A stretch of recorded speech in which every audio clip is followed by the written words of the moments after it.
Okay, this is my 20th stream. We're about to get started. About to hit the stream button. Just want to say an extra special thank you to everyone watching this after the fact. All right, here we go. Streaming now.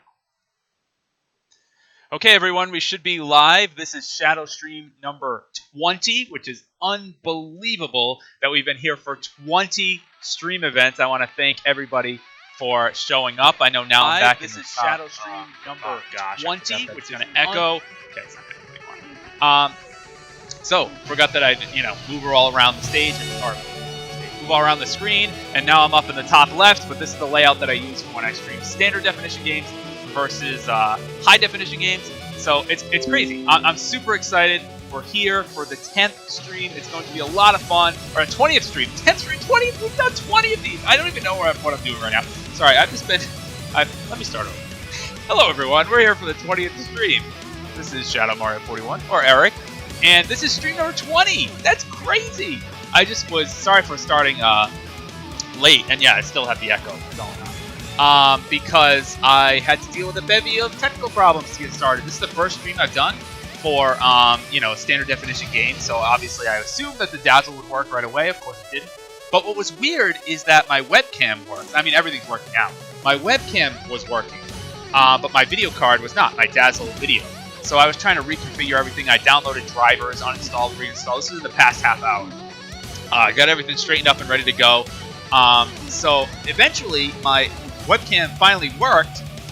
My Dazzle DVC 100 finally worked, but then my webcam stopped working because there was some conflict. It almost overrided with each other. That the Dazzle switched to high priority and the webcam was lower priority, so it got overridden. And I was like, no, that just creates another problem. That solves one problem, but then creates another one. So that wasn't a lot of fun. But now it's all solved. It's all dealt with.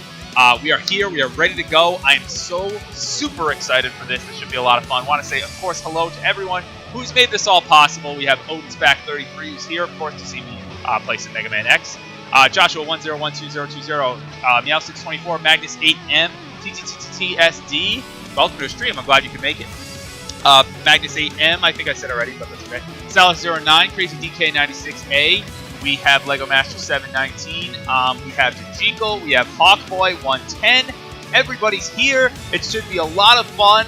My mind's all over the place because I just had to deal with all those tech issues, but it's not a big deal because now we're ready to go, and this is Mega Man X2. By the way, the song playing is X Hunted, which is a OC remix version of the Counter Hunter stage music, which we should hear in this stream. So let me turn that off as we get started with Mega Man X2. I hope you guys get the pun in that because X2, and of course measuring in Roman numerals 20 is 2 X's, but besides that fact, it's also just a really nostalgic game for me. I played a lot of Mega Man. This is the game I grew up with in terms of Mega Man. I didn't have any of the original Mega Mans on NES. Those were just slightly before my time, and I didn't really have the original Mega Man X. I grew up with Mega Man X2, and it is become my favorite in the series. I think there's probably a little bit of nostalgic bias there, but at the same time, I do really think it improved upon a lot of the things in X1, namely some of the stage design. Some of Mega Man's power-ups, which are pretty cool, that you can get the suit, you can get the dash boots in this one, which are really awesome. I like the whole storyline with Zero. That's a whole big thing now. So I really, really do like this. So it should be a lot of fun. Mega Man X2 versus X Hunters. I guess that's the unofficial subtitle. And by the way, I am playing on the original Super Nintendo cartridge. I have the cartridge up there. In fact, I could probably show it to you because now I have a mobile webcam. You can see Mega Man X2 plugged into my Super Nintendo right up there. So that's all set to go. Look at that. I love it. Now I have a webcam I can move around. Now I'm on my new computer. It's great. I'm not just fixed in one spot. The webcam quality is much better. So without any further ado, let me just make sure this is all good to go. I think we're all good to go. Let's play some Mega Man X2. Of course, I have to give a shout out to Cliff, the stream mascot, which is always by my side on my desk. Hello, Cliff. Cliff, the stream mascot, says hello. Hello. I don't have any Mega Man paraphernalia, though. I don't have a Mega Man amiibo. I don't have any sort of Mega Man stuff. So I'm sorry about that. But I do have Mega Man X2, and I am super excited to play. So it should be a lot of fun. Again, thank you all for attending. Sorry again for starting a little late, but I'll go a little late to make up for it. We should be able to beat Mega Man X2 And I'll talk about a lot of stuff in Mega Man X2, a lot of secrets, and a lot of my experiences with the game because I have a lot of memories growing up with this game. That's Mega Man X4 Meowsticks, who's like, what am I fighting for? And yes, I did see the official Mega Man headphones that Oats Factory 3 just brought up. Those look snazzy, and they also look expensive, but those look pretty cool, the Mega Man headphones. I really do like those. So I am playing, as I said, on the original. I'm going to talk about a lot about my memories with this game growing up with it. But I will, of course, take all the blame for being bad at this game. I have to say, I streamed Mega Man X1 and those for my 10th stream, and those of you that were around for it, oh yeah, I forgot to click that title screen away. For those of you that were around for it, it kind of got a little painful in the end. I kind of sucked pretty bad. It was probably my worst run of Mega Man X1 ever, which of course was the one that I streamed. But Mega Man X2, if I suck in this one, I completely take the blame. Like Mega Man X1, I could say, you know, I didn't have a lot of experience with the game. It is, I think, harder than X2. I think X2 is an easier game. But at the same time, it was kind of my fault. But you know what? I could make excuses about that. This one, if I'm bad today, then that's on me. Because this is a game that I played a lot and I should be good at. So we're going to see how that works out. By the way, just in case anyone's wondering, I got my Fire Emblem t-shirt on. We got Together We Ride right here. Again, didn't have any Mega Man stuff, so I wore blue, and a good blue video game shirt. So, let's go ahead and get started. Again, this is on the original Super Nintendo. You can download this on Wii and Wii U and all that stuff. There's a million ports of it. It's a great game. Oh, God, the title screen goes away again. You guys ready? I'm ready. Let's get started. Here we go. First of all, intro stage. This is how to start a game. Awesome intro stage music. It's fast-paced. It's awesome. Mega Man's on a bike. This guy gets blown up.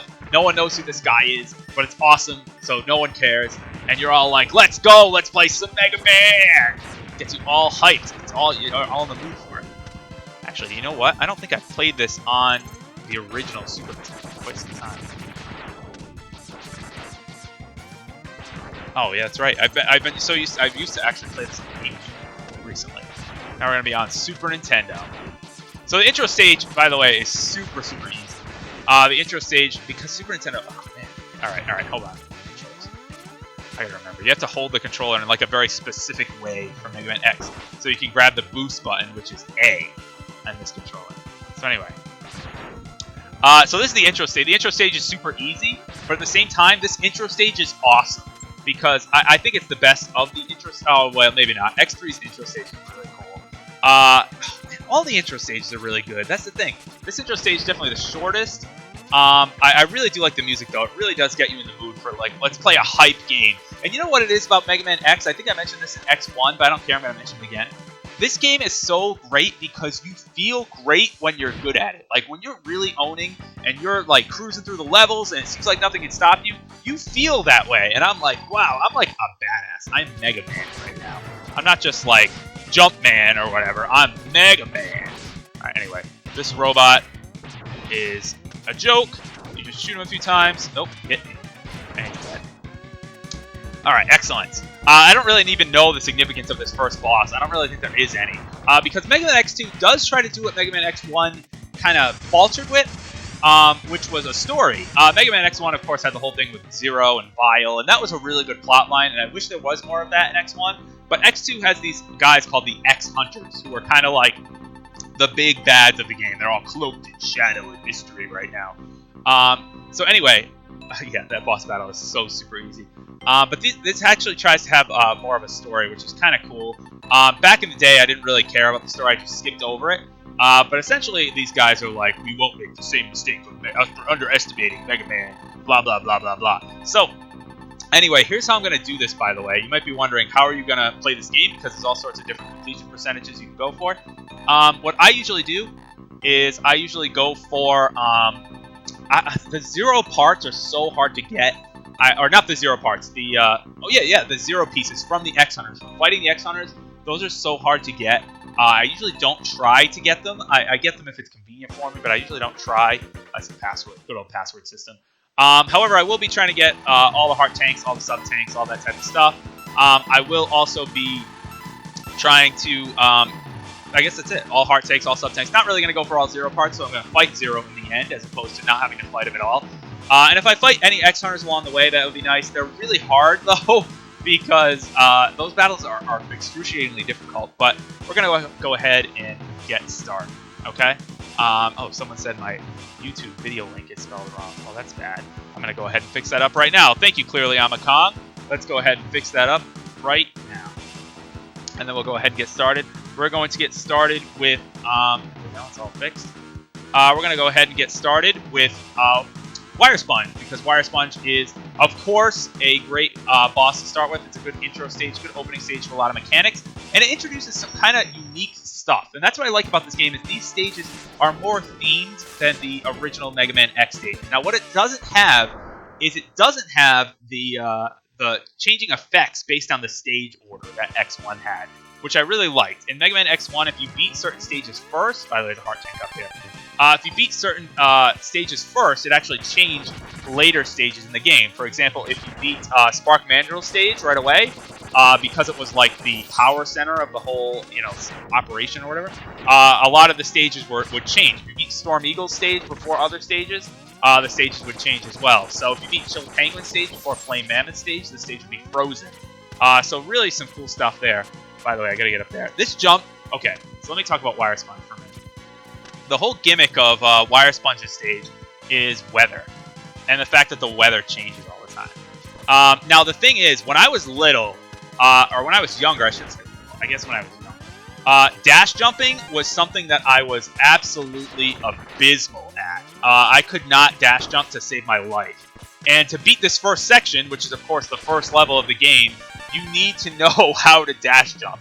And if you don't know how to dash jump, or if you don't know about the secret up there, there's just a bunch of instant death spikes down there that just kill you. So that's bad. So not knowing how to dash jump made it so that my progress in this level was significantly less than what it should have been. But now that I'm good at dash jumping, I'm older now, so we can go ahead and dash jump right across those gaps, which is great. Alright, excellent. Hey, we got Goldoan Girl here. We got everybody here. Oh, see, that's what happens. See, if you dash jump like that, that's what I usually would do when I was younger. I'd try to dash jump, and I'd always fail. That was stupid. I was getting distracted by the chat. Hey, we got Matt, 90765 here. Thank you. Welcome. Thank you for attending. Also, what's kind of cool in this stage is that enemies will react differently and behave differently depending on the weather. So if you break those orbs, it changes the weather as you go, and it's really, really, really interesting. I know someone's going to be keeping a death counter. That first death was kind of pathetic. But yeah, it changes the behavior of the enemies. So what I'm going to do is I'm going to break this orb, and I'm going to change the weather here. At least attempt to. Yeah, there we go. So the weather's going to change here. It's going to go to the sun, which is much, much easier to deal with because in the rain, all those frog enemies are awful, and all these turrets, those rising turrets, are really tough to deal with. But now, not too bad. So we're almost at the end. Just got to go up here and deal with this. Now, Wire Sponge's weakness is Overdrive Ostrich's weapon. I do not have Overdrive Ostrich's weapon, but Wire Sponge is pretty easy regardless. Also, these scorpion enemies, so trademark of X2. X1 had those big turtles, if you remember. They had those big turtle enemies. This one has these big scorpion enemies. That's this game's thing. So anyway, let's go ahead and get started. Here we go. First boss. Shouldn't be that hard. One thing you do have to be careful of is Wire Sponge has that when he twirls his blades like that, you actually cannot hit him. He's immune to all blast fire. And he also spits out these seeds that actually track your location. They grow these little spiked plants, which is kind of irritating. You can just blast them all out of the way, though, which is nice. Anyway. I'm just going to hop around for a little bit. You can go ahead and just jump over him. He's going to go up there and shoot out the plants again. Easy to dodge. I always get by one of them. Okay, so this is what you gotta look out for. So eventually, after taking a lot of damage, he's gonna get really, really angry. Oh god. Lightning. Now you can do that stupid lightning attack, and that thing's a pain.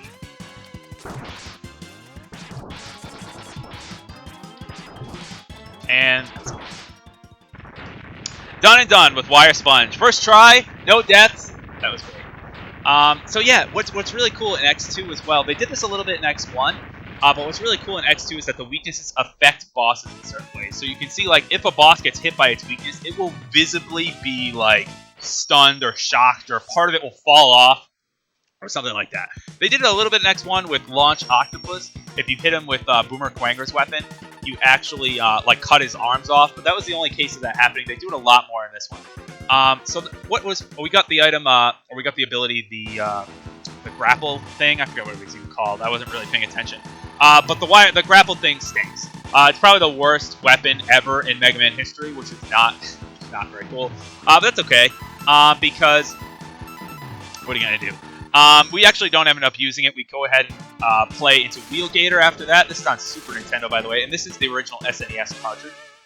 The Wire Sponge's weapon is super effective against Wheel Gator. However, Wheel Gator is so easy that I don't even end up using it. By the way, the music for Wheel Gator is really awesome, and the music in this whole game is great. I always really liked the stage. I don't know why. I really liked the stage. It was like industrial, and you got the rockin' music, and it's really it was a stage I could actually get through when I was younger. By the way, the screen is shaking, and that's intentional in the game because they're like in a giant moving tank. I will be back to the stage a little bit later. But anyway, if you use Wire Sponge's weapon on Wheel Gator, it actually causes him to retreat underwater. It's kind of like a water battle almost. So he'll actually retreat underwater, which is fine. You can get him stuck in a loop that he'll keep doing that over and over and over. But it actually makes the battle significantly longer. I can get up there, but I don't feel like it right now. So I don't do that because I get bored with that method, and it makes the battle almost trivial. And I actually just prefer fighting him because he's really not that hard, and you should be able to beat him. So anyway, this has a nice exaggerated guitar. Also, this is awesome. The mech in this game got a huge upgrade from X1 in that, first of all, it looks way more badass, and second of all, there's a lot more of mech combat in this one, which is awesome. Fighting other things that are in mechs, this is great. And the mech got this really cool new charge ability that if you hold the button, much like Donkey Kong Country 2, with a lot of animal charges, you can hold the button and then dash forward like that, which is pretty cool. There's a heart tank there. We can't get it just yet, but we'll be back. I'll be back for you, heart tank. Don't worry about it. So I did really like this stage always. This is one of my favorites. There we go. I like doing this too. This is a pretty cool spot. Blow up all those things. Alright. Those shield guys. Go ahead and ride this platform up. Even though these hallways are covered with like instant death spikes, it's actually okay. There's a life up there if you keep going up. Not really working. Alright. So let me just show you. Wire Sponge's weapon can be used as kind of a grapple. So if we let me show you how this is used. So if we can grapple into the wall like that and then start wall jumping. So see, and it's hard to show because it's really not useful at all. But that's what Wire Sponge's weapon does. And it's a lot of fun. Oh, I remember doing this to just farm for items, farm for power-ups. Yeah, all day. Alright. And then you go to this outdoors section. I was like, oh my god, this is outdoors section, which is awesome. And it's like these guys are flying down from the sky. They're all trying to stop Mega Man. This is the way to an X-Hunter boss, if there's an X-Hunter in this level. By the way, each level, I should probably has like a hidden boss battle in it, potentially. And they have a hidden boss room. Oh my god, this is a really bad spot to stand. I got a life out of it, though. I'm gonna grab some life here. Come on, give me some health. Give me something. Gotta get hit for it, but that's okay.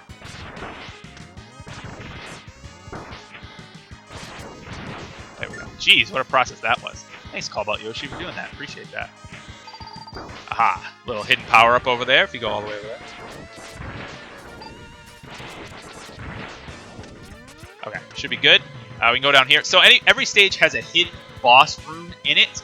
The hidden boss rooms are not populated unless it shows that they are on the map, in which case they will have an X-Hunter in them, and you go ahead and fight the X-Hunter in the hidden boss room. But it's kind of cool how you not only just fight the X-Hunter, but you have to kind of find it. The boss rooms are usually a little bit more hidden than that. Wheel Gators is pretty obvious, and it's pretty cool. I like this room before the boss, by the way. This probably is the coolest pre-boss room because it has that in it. And I always thought it was cool to imagine that he was swimming in blood. I know it's really gruesome and really gory to think that, but it's just cool. Like, just think about that. You got Wheel Gator here. Anyway, Wheel Gator is again super easy. Unlike Wire Sponge, though, he probably gives you the best weapon in the game, which is that blade that he just had. Oh, and that's the one thing that should not happen whenever you fight Real Gator. You do not want him to grab you like that. But I thought it was in a good spot, so I have that happen. So the idea is he's going to surface from the water, and then he's going to start shooting these wheels off of these spiked blades off of his shoulders. And the idea is you want to be able to stand into a spot. This is not really the Metal Blade, but it kind of is. You want to be able to stand in a spot that you do not get hit by them. So like if you find a sweet spot, like say right here is a good sweet spot, you can just stand here and you can just wail on them without getting hit by any of that stuff, which is really nice. Now it gets a little tougher as the battle goes on. So you can see that if you hit him with Wire Sponge's weapon, he dives back underwater immediately, which really sucks, and it really makes the battle just go on forever, and no one wants to do that. This is just way better to do this. So, and it's really not that hard. Ow! Oh god, I shouldn't have done that. That was fun. Whatever. So eventually, when he gets low on health too, I don't know if he'll actually do it. He does this like torpedo move where he dashes into the wall, and I think it's here it is. It's supposed to be kind of threatening, but it actually leaves him like wide open to attack, and it's actually not really a problem at all. I'd actually rather have him do that than like go underwater and start diving all around, because that just takes longer. Oh, get him again. All right, if you're gonna just gift me the game, then that's fine. It's fine. Easy, easy, easy. No problem. You can actually kind of take those blade hits too when you're on the thing. Not a problem. Oh man, pretty good start to X2. Can't complain. Only one death, and that was kind of a stupid death. But doing well today. You know what? I got to tell you guys, it's been a crazy week. I have to first mention. I can't believe I didn't mention this at the start of the stream. One of my favorite series we got to spin, essentially Metal Blade. When I was younger, one of my favorite series was on the internet, by the way, was Super Mario Bros. Z. And I am so happy to see that rebooted. The original artist, Alvin Earthworm, or Mark Haynes, rebooted the series. He started it over from scratch. It was an excellent, in case you don't know about it, it's based on Dragon Ball Z. It's kind of a parody of Dragon Ball Z in which Mario and Sonic team up to collect Chaos Emeralds and save the world, just much like the Dragon Balls and all that type of stuff. But it was awesome because the animation was superb, where the animation was fast-paced and well-designed, and the fights were well-choreographed. It almost seemed like it was done by a professional, which I guess he is a professional now. But it seemed like it was a whole... Hey, thank you, Clark Meister. It seemed like it was a whole team of people working on that, and yeah, it was just like one person. I mean, there's a few other people that contribute art and whatnot, but it's crazy the amount of work that he puts into that, and some of the animation was just got you so pumped up, and it was great, and it was fast-paced and cool, and the special moves were really awesome. Sorry, I'm getting like really excited about it. Anyway, the point is, it went on hiatus for years, 7 years or so. It ended on kind of a lame cliffhanger too. But now he's announced that he's rebooting the series. The first episode of the reboot is out. It's on YouTube if you want to watch it. And it is absolutely phenomenal. It is a must recommend. And I probably watched that episode like 10 times by now in its entirety. And it's great. It's actually doing it more like an anime, which is kind of cool. So anyway, these hidden bosses appear. If I wanted to go fight them, I could. But like I said, I'm not going to really go crazy about those hidden bosses. I'm not too big of. I don't really know. It's not really something that I really truly have to do. But in any case, I could go to Overdrive Ostrich next, or I could go to Bubble Crab next. And I believe I usually go to Bubble Crab. Overdrive Ostrich is a really easy boss, so it's actually a stage that I could do now if I wanted to. But I usually end up going to Bubble Crabs next. Which one do I want to do though? Overdrive Ostrich has a boss here. And I can get the upgrade here right now if I do this now. You know what? Let's do it. I'll go a little bit out of order, but we're going to try Overdrive Ostrich. I'm going to try to fight the boss, the X-Hunter boss. I don't know how well it's going to go, but I am going to try. See how it goes. I think it's Agile who's here. But anyway. So you have Agile, Surgus, and And I can't remember the other one. Oh, violin. I think. No, violin's from. Oh no, violin's from this game. Yeah, violin. It's really easy. Anyway, the hidden thing is just behind here. You need the metal blade to break through these rocks. And once you break through the rocks, you get to the hidden boss chamber, which is up here. Back to the X-Buster. I'll give it a shot. You know what? I might die because it's really hard and it's designed to be really difficult, especially since I don't have a lot of life upgrades. So I might die, but we're gonna see how it goes. At least I'm gonna give it an honest college try. So Violin's big thing is he's kind of a tank boss, if you couldn't tell, but it's just a big guy. And he has this big wrecking ball thing. It just flies all around the stage. So that's his big thing. Like I said, this is designed to be very difficult, so we're going to see how this goes. Not too bad so far, though. Nipsey dodging now. That wrecking ball hurts, by the way. Sub-tank. Oh, no. Sub-tank, please.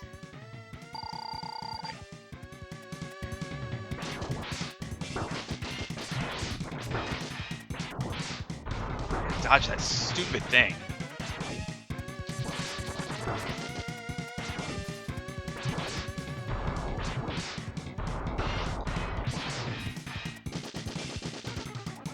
Yes! Got him! Alright!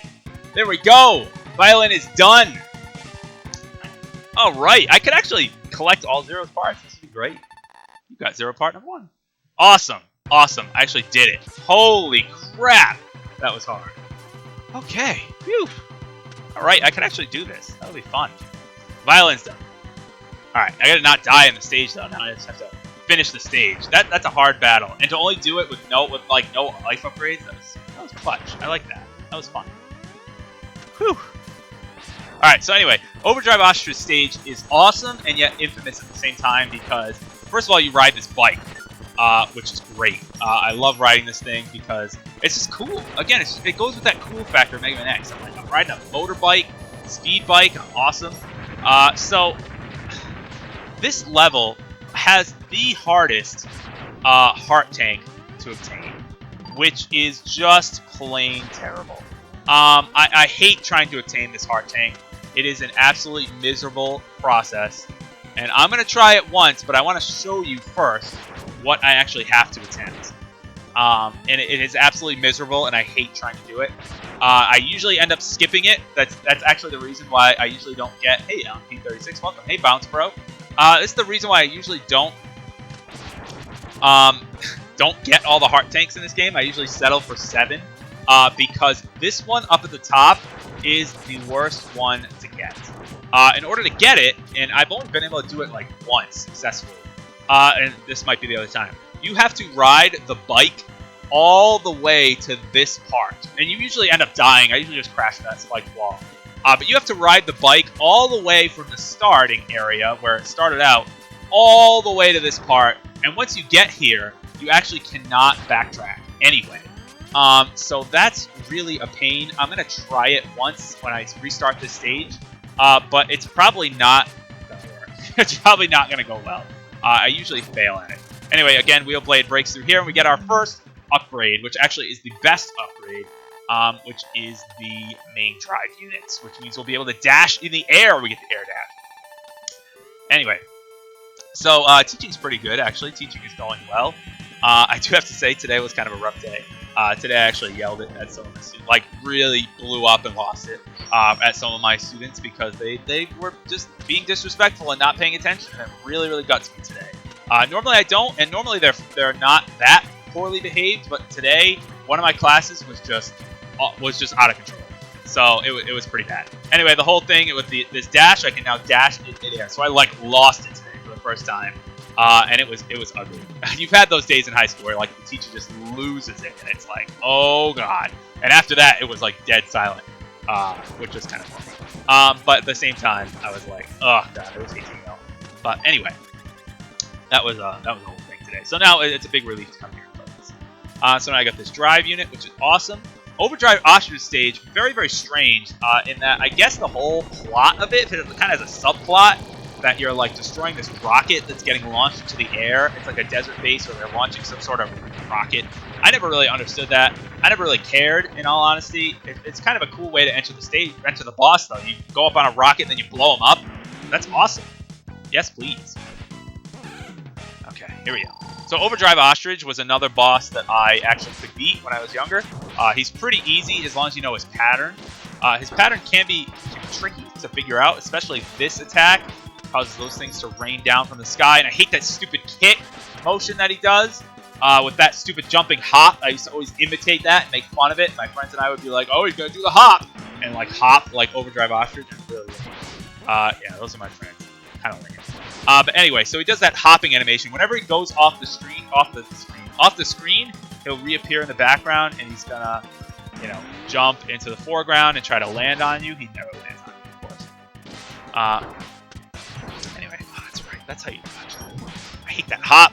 If he kicks you with that hop, by the way, if he hits you on that, that hurts. That does like that does a ton of damage, like almost a quarter of your health. But anyway. Yeah, so just... Oh, God, he just ran into me.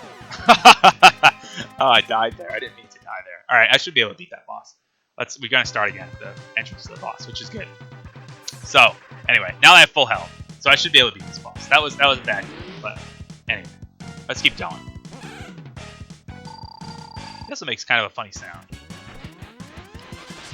Also, the concept of this boss is pretty cool. It's like an ostrich decked out in spikes. Think about that. That's cool.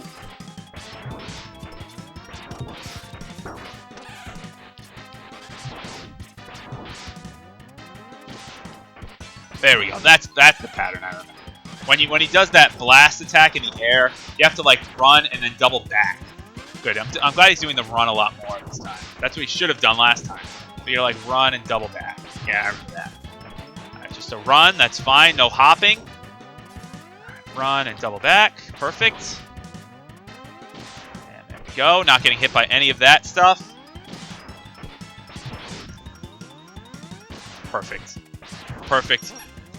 Overdrive Ostrich's weakness, if I remember correctly, and he's dead, it doesn't even matter. His weakness is the X-Buster because he just died immediately, which was great.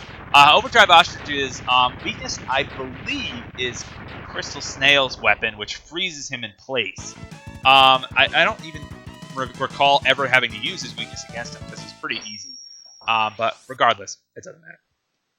So, after Overdrive Ostrich, I actually get a really useful weapon. Again, 2 useful weapons in a row. This is the Sonic Slicer, I believe it's called. Yeah, I remembered! I remembered! Yay! Okay, which is great. I remembered that. Okay, awesome. By the way, I should also mention that this is my 20th stream event, like I mentioned at the beginning. I am, of course, incredibly appreciative of your support that you've shown me and everything that you've done all throughout. I really, really do appreciate it. Of course, without you guys, this would not be possible. I've been saying that all along since I started doing Let's Plays, and it's true that without your support and without your encouragement and without your viewership, it would simply just not be possible. So I really, really do appreciate it. I hope that you enjoy what I'm doing. If you have any critique or comments or feedback for me, please let me know. If you'd like to support the stream, of course, there's a link to do it below the stream there on the right side. And also, you can see that I updated the future streams that are upcoming. For my 21st stream, we're going to go back to Wind Waker HD, which started it all, and play some Smash Brothers, because a lot of you were requesting some more multiplayer stuff, so we're going to do some more multiplayer stuff. After that, we got the stream number 22 is going to be Undertale the week after, a much requested game. I actually bought it on Steam while it was on sale. I have yet to play it, though, so that should be a lot of fun. And after that, 23rd stream, we're going to go retro again with Doom 1 and Doom 2. Again, 2 more of my childhood games, and those I should be able to get through pretty quick. I should probably be able to finish both of those games, believe it or not, in just a 3-hour block. So, maybe. Maybe. But regardless, we're going to continue with Mega Man X2 right now. I just, again, want to say how thankful I am for you guys. I really am not just saying it to be, like politically correct or whatever. I really do mean it. It's a very much heartfelt thanks, and I really do appreciate that you are here for each and every stream. Undertale is blind, by the way, so no spoilers for Undertale. I know, like, the concept of it, that you get through it. It's possible to get through the game without fighting anything, and you make moral decisions. That's about the extent of Undertale that I know. But I don't really know any more specifics about it. I don't know anything about the plot, so don't spoil it. And I know it's like an acclaimed RPG, so... Anyway, let's go ahead and get started. Bye, Bulldozer Man 185. Thanks for stopping by. But that'll be in 2 weeks. 2 weeks from now. So we got Bubble Crab going right now. Let's go ahead and get started. Bubble Crab's weakness is Metal Blade. Or not Metal Blade. Whatever Wheel Gator's weapon is, essentially. By the way, these bats are back from Mega Man X1. One of the few enemies that did actually return. These bats are horribly annoying and irritating. By the way, Wheel Gator's weapon is like the ultimate weapon in finding secrets because it breaks open all those blocks. Kind of like the helmet upgrade used to do in Mega Man X1. Although the helmet upgrade is now made useful? Question mark? Useful if you don't already know how to play this game. If it's your first time through the game, it'll be super useful. Anyway, because it shows you where the secrets are. Bubble Crab's whole gimmick is that there's this giant fish submarine that you need to actually destroy to be able to access the X-Hunter battle area. So I'm going to go ahead and try to do that as fast as possible. You can just bypass this fish submarine. Like, you can just let it go and not touch it and just be like, all right, fish submarine, I don't really need to deal with you. But if you destroy it, that's how you access the X-Hunter area. So I'm going to try to go ahead and do that because I really want to access the X-Hunter area. By the way, it's very good to at least try to take out that stupid laser on the bottom. Anyway, there's a ton of secrets here. You can see that I just walked through a wall there. There we go. There we go. Let's get that. Good. There's a bunch of secrets here, a bunch of hidden stuff. Kind of weird that there's a bunch of just empty areas, but there are a ton of them. Okay, I think there's one. Actually, I know there's one over here. This, by the way, is some of my favorite music in Mega Man X. Actually, what's kind of funny is my most viewed video on YouTube right now is a music tracks compilation I made for Mega Man X listing all of my favorite music in the game, which I think is definitely a worthy video to make. And in fact, I did want to also make one with Donkey Kong Country games that didn't pan out yet, although I should hopefully pan out soon. But anyway, this is definitely the best water stage, in my opinion, in the Mega Man X series. I really do like the stage. I don't like that jellyfish is so much in the way, though, at the very start, but that's okay. By the way, having the air dash is going to make this so much easier. Because normally you have to have some pretty well-timed dash jumps. As is typical of Mega Man X games, you go higher when you're in the water. And I believe you have to jump up here to get the X-Hunter thing. Yes, you do. So if you don't kill that fish submarine, by the way, it actually sits right here and clogs the whole entrance to this little area. And you need to go this way to oh no, actually it sits right there and clogs this whole entrance. But the thing is not here, so we can just go ahead and fight Agile. Agile is kind of like Sigma from the he is Sigma from the original Mega Man X. It's the same boss battle. So this is actually very hard. Again, the X-Hunter fights are designed to be difficult. I don't know if I'll be able to beat it. I'm actually not doing very well right now. I think Agile's the toughest, if I remember correctly. So if you remember back to Sigma, this is just not going well. This is going as well as I expected it. That is going as well as I expected it to go. So Agile is super hard. So I'm going to give it a shot again. But I do have to kill this stupid fish submarine again, which is kind of not fun.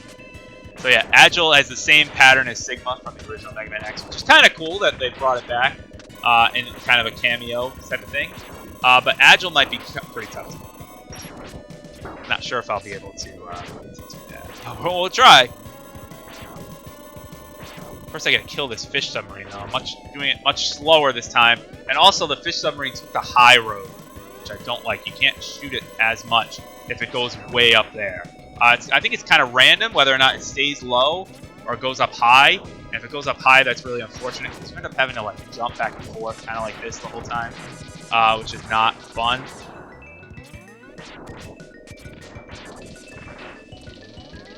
Come on.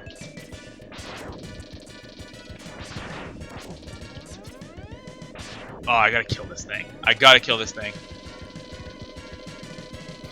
Also, just not even the fact that to access the X-Hunter stage, but just this thing just torments you throughout the whole stage if you don't kill it, which is really annoying. I suppose you could outrun it rather than kill it. You don't have to kill it, I guess.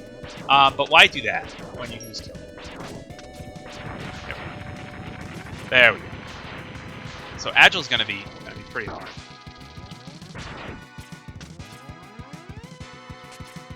You know what? Let me grab. I know there's a health power back here. So I'm going to go grab that. I'm going to go grab a health power up if I am going to try Agile again. Again, I'm not... I don't guarantee that I'll be able to beat him. Agile is really hard. He's probably the hardest of the three. But I'm going to give it my best shot. Alright, so we got health in here. And I believe if we... Is it over here? We jump? Oh, maybe not. I thought it was right there. That you can get into that hidden health power up. But whatever. If not... Just keep jumping this way. Oh, God. I forget how to get in there. I forget how to get in that. Is it right here? It is right there. Okay, that's what I thought. I just did that.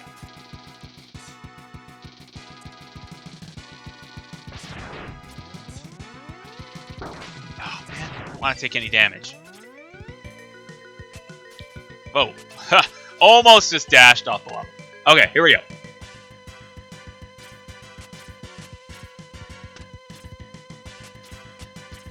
Alright. So you know what? Here we go. Let's give this a shot. Here we go. Let's try it again. Agile one more time. Agile, again, is very hard. So, no guarantee that I'll be able to actually.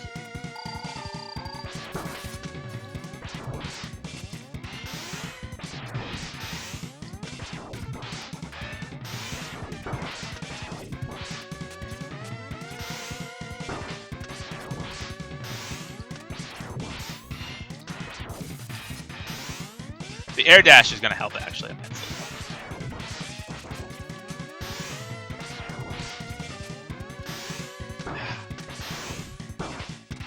Gotta get him to create those sword beams up high so that I can duck under them and then shoot them. That's kind of the key.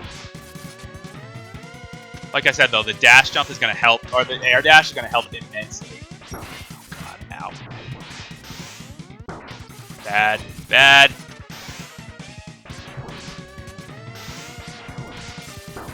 What's up, tank?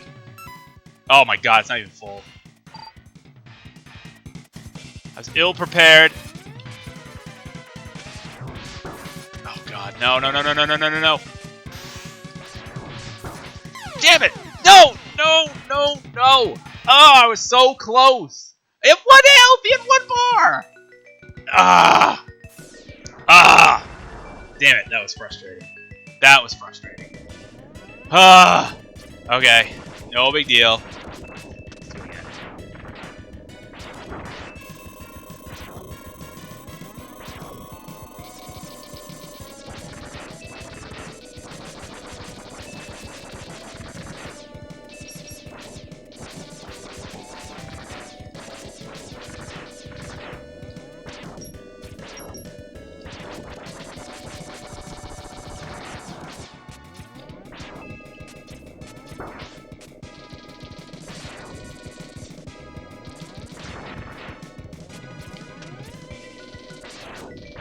There we go. That was actually pretty cool. It was just like facing me and I just pointed it and boom, point blank. You know what? I wasn't going to do the X-Hunters, but now that I like actually did one and now I'm like in the mood to do the X-Hunters. So, you know what? I'm totally doing the X-Hunters. I want to fill my sub-tank though, because last time, if I had a full sub-tank, I would have been able to kill him. So yeah, I wasn't going to do X-Hunters, but now I'm like, I actually killed Violin. And you know what? I can actually do this because I don't know if I've tried to do X-Hunters in a while. So, and you know what? I'm like, you know what? I'm not a kid anymore. I can do this. I can do this. Let's do it. You know? Let's go all out here. There's only one Mega Man X2 stream. It's only going to be the 20th stream once. So you know what? Let's do it. Let's try to farm some jellyfish here for health drops. There we go. A little bit of farming. It's okay. A little. Whereas the first one was a caterpillar massacre, this is now the jellyfish massacre. I missed that big health drop though. That one dropped. That's a good one. This, by the way, playing this game also really makes your finger hurt. I want to point out how I'm using the controller here, and it makes my finger really hurt. But that's okay. You have to use the controller kind of holding it like this, if you can see. Where you have to use your index finger for the dash, because the dash is the A button, and your thumb is on both Y and B. Y to shoot and B to jump. So it kind of hurts that part of your index finger a lot, but it's okay. It's all worth it, because if I don't hold it like that, I find it too hard to go over, like move my thumb into the dash button on the Super Nintendo. And you get used to it after a little bit anyway. It's not as awkward as it seems. It seems like kind of awkward and uncomfortable. But it's not that bad. It is a little, but what are you gonna do? Alright, just need more health drops here. Can I get more health drops? Well, okay, perfect. My sub-tank is full. I'm gonna proceed. Oh god. Now, of course I'm gonna take damage. That's bad. Can I get some health, please, so I don't go into the damage, or I don't go into the fight having taken damage. That would be bad. Okay, perfect. Perfect, actually. That was perfect timing for that. Hey, thanks for joining the 41 Alliance. I appreciate that, friend. Thank you so much. Thank you so much. Should go with Mario accent. Okay, here we go. Alright, here we go. Violin. Let's give it a shot. Give it a shot. Sigma 2.0, aka violin. Or sorry, not violin. I keep saying violin. Agile. Not violin. Agile. Violin's the other one.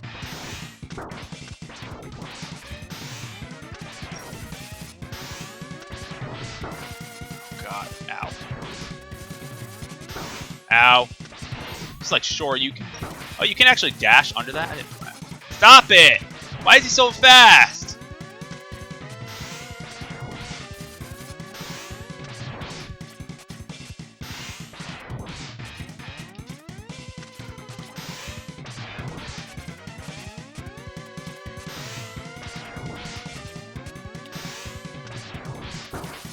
Sub-tank.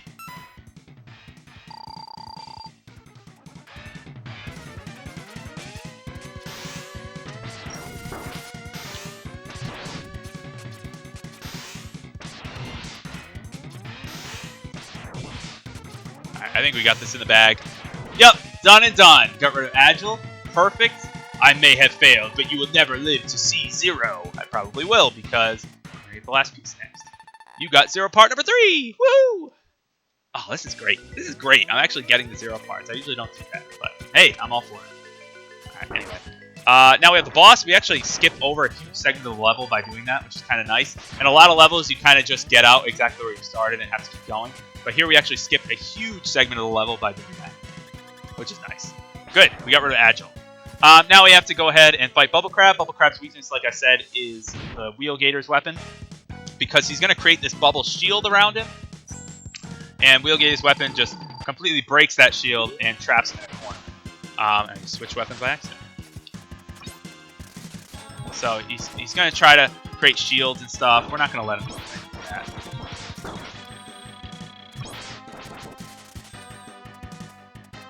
And also, look how much damage it does to him.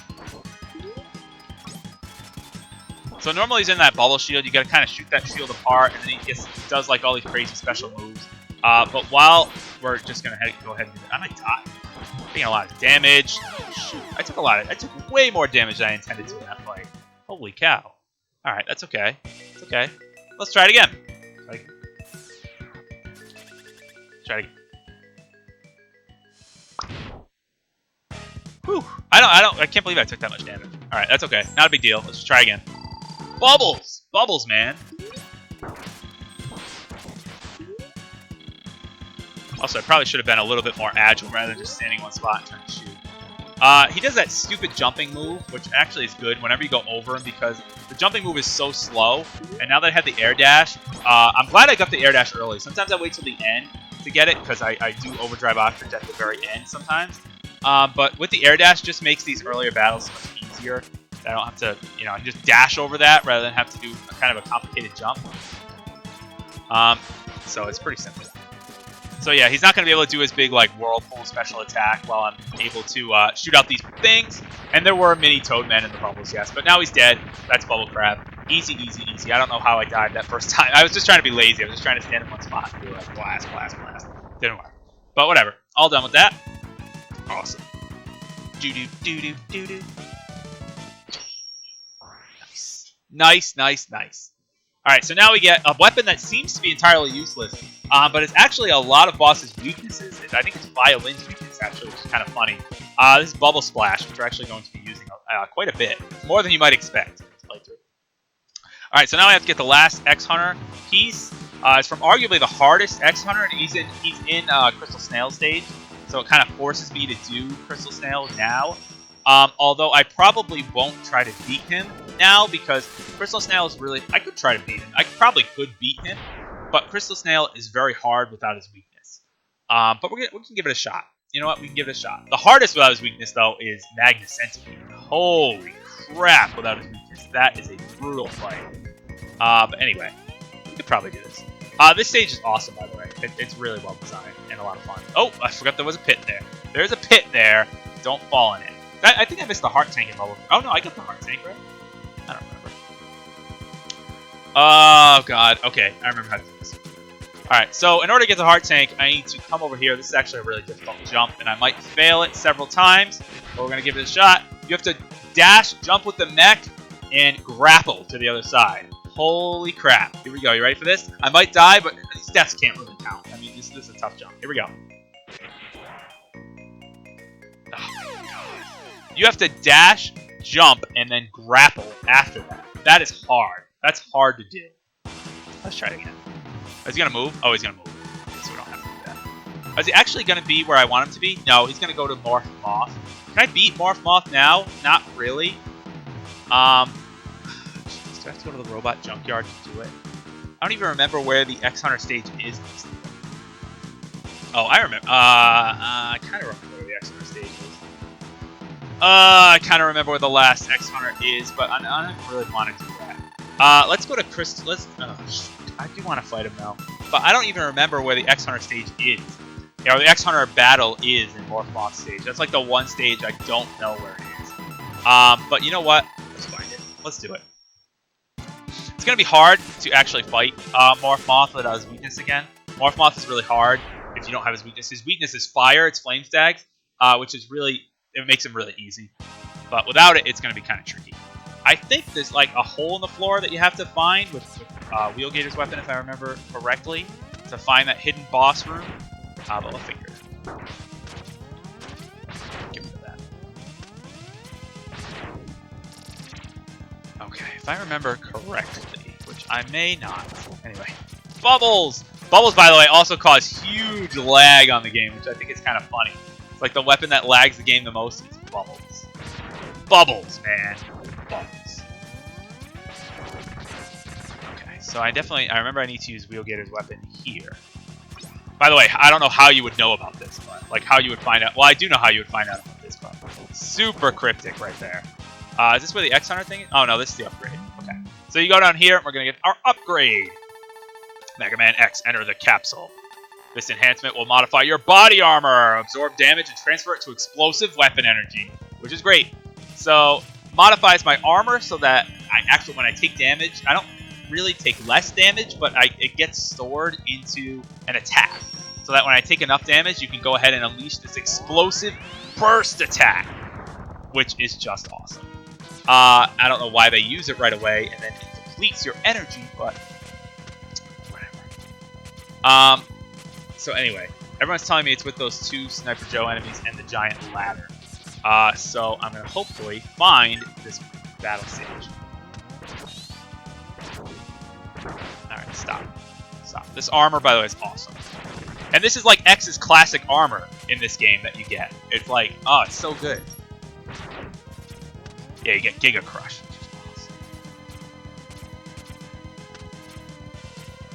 Life up there.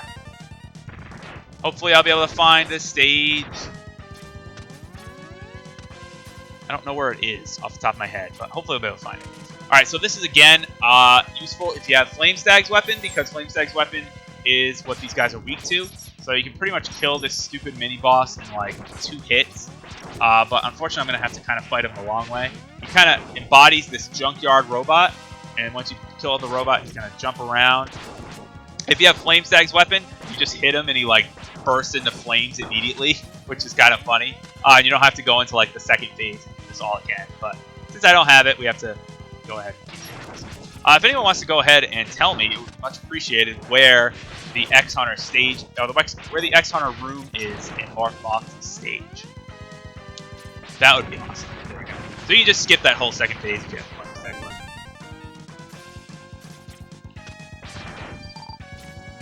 weapon. Because I would really like to find it. And if I already passed it, I'll just... Oh, wait a minute. I think it might be right here. Actually.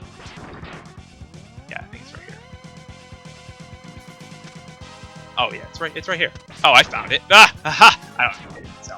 Okay, here we go. So this is Surges, who's probably the hardest of the X-Hunters. I think the Sonic Slicer is actually really good against him, but I'm going to try it with the X-Buster first, and we're going to see how this goes.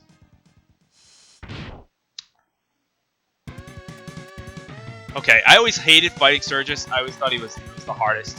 But we're going to give it a shot. Because he jumps around and shoots out all these stupid projectiles. With the air dash, again, it's going to be a lot easier. He also has a shield. Like, what a pain. It's just awful. And he sets landmines. Oh my god, I forgot how much of a pain this is. He has landmines and all sorts of crap. We can actually use Wheelgator's weapon. Again, another use for it. To blow up the landmines, which is kind of nice. The Sonic Slicer is really useful in this battle because it bounces all around the room. It's like a boomerang. So it usually hits him, no matter how weird his angle is that he jumps. It's so strange, though. Such a weird battle. I hate that shield!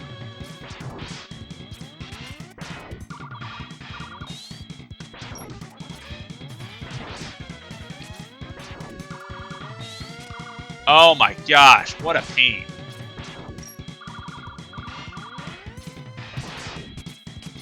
Oh, God. Alright, I'm going to try Sub-Tank. I don't know how much it's going to fill my energy. Not much. And yeah, this guy, I always thought this guy was a variation of Dr. Wily, which is not true at all, but he looks like Dr. Giro, actually, now that people are saying it. It looks like that. And his personality is totally the same as Dr. Giro. Oh, come on. Oh, man. Shoot, it's lagging. There's so much lag. I got him. Yes! Done! Whew, that was close. Oh, God, there was so much lag. You have merely delayed the inevitable. We will meet again, he says. But now I have all the 0 parts, which is great. You got 0 part number 1. Nice. So now that I got all 3 0 parts, that's actually pretty awesome. I'll talk about what that means later in the game. But that's great. I'm glad I actually got all of them. I wasn't going to, but I'm glad I kind of changed my mind midway through the game. But anyway, go ahead and grab these health up items. Having that air dash makes these battles so much easier. Man, why did I always wait to get this up? It makes this so much easier. Anyway, the big gimmick in this stage, the boss is still going to be hard, though, I do have to say. The boss is still going to be hard without its weakness. The big gimmick in this stage is gravity. If you couldn't tell right there, all the garbage is kind of floating to the top. It's like this giant magnet up here. So your jumps, of course, Mega Man made out of metal, his jumps will go much higher while that thing is going up. Likewise, the gravity in the trash can also be pushing down. And while it's pushing down, not surprisingly, your jumps get a lot worse. See, you can see it's pushing down right now. By the way, I always hated this segment because these guys continue to respawn. These little things, by the way, when they latch onto you, they'll actually control your actions and make you do all sorts of weird stuff. So, like, that one just lashed onto me and made me continuously fire or continuously dash or do weird things. I don't like that. Don't mind control. No mind control bugs. That would be a great... That's like a Dungeons & Dragons type thing. Mind control bugs. That's a good idea. Alright, here we go. Let's fight this big tin can, which is really easy. This bug's going to jump out, but... Like I said, if you have Flame Stag's weapon, you just go ahead and blast the bug with it, and it just dies immediately. But that's okay.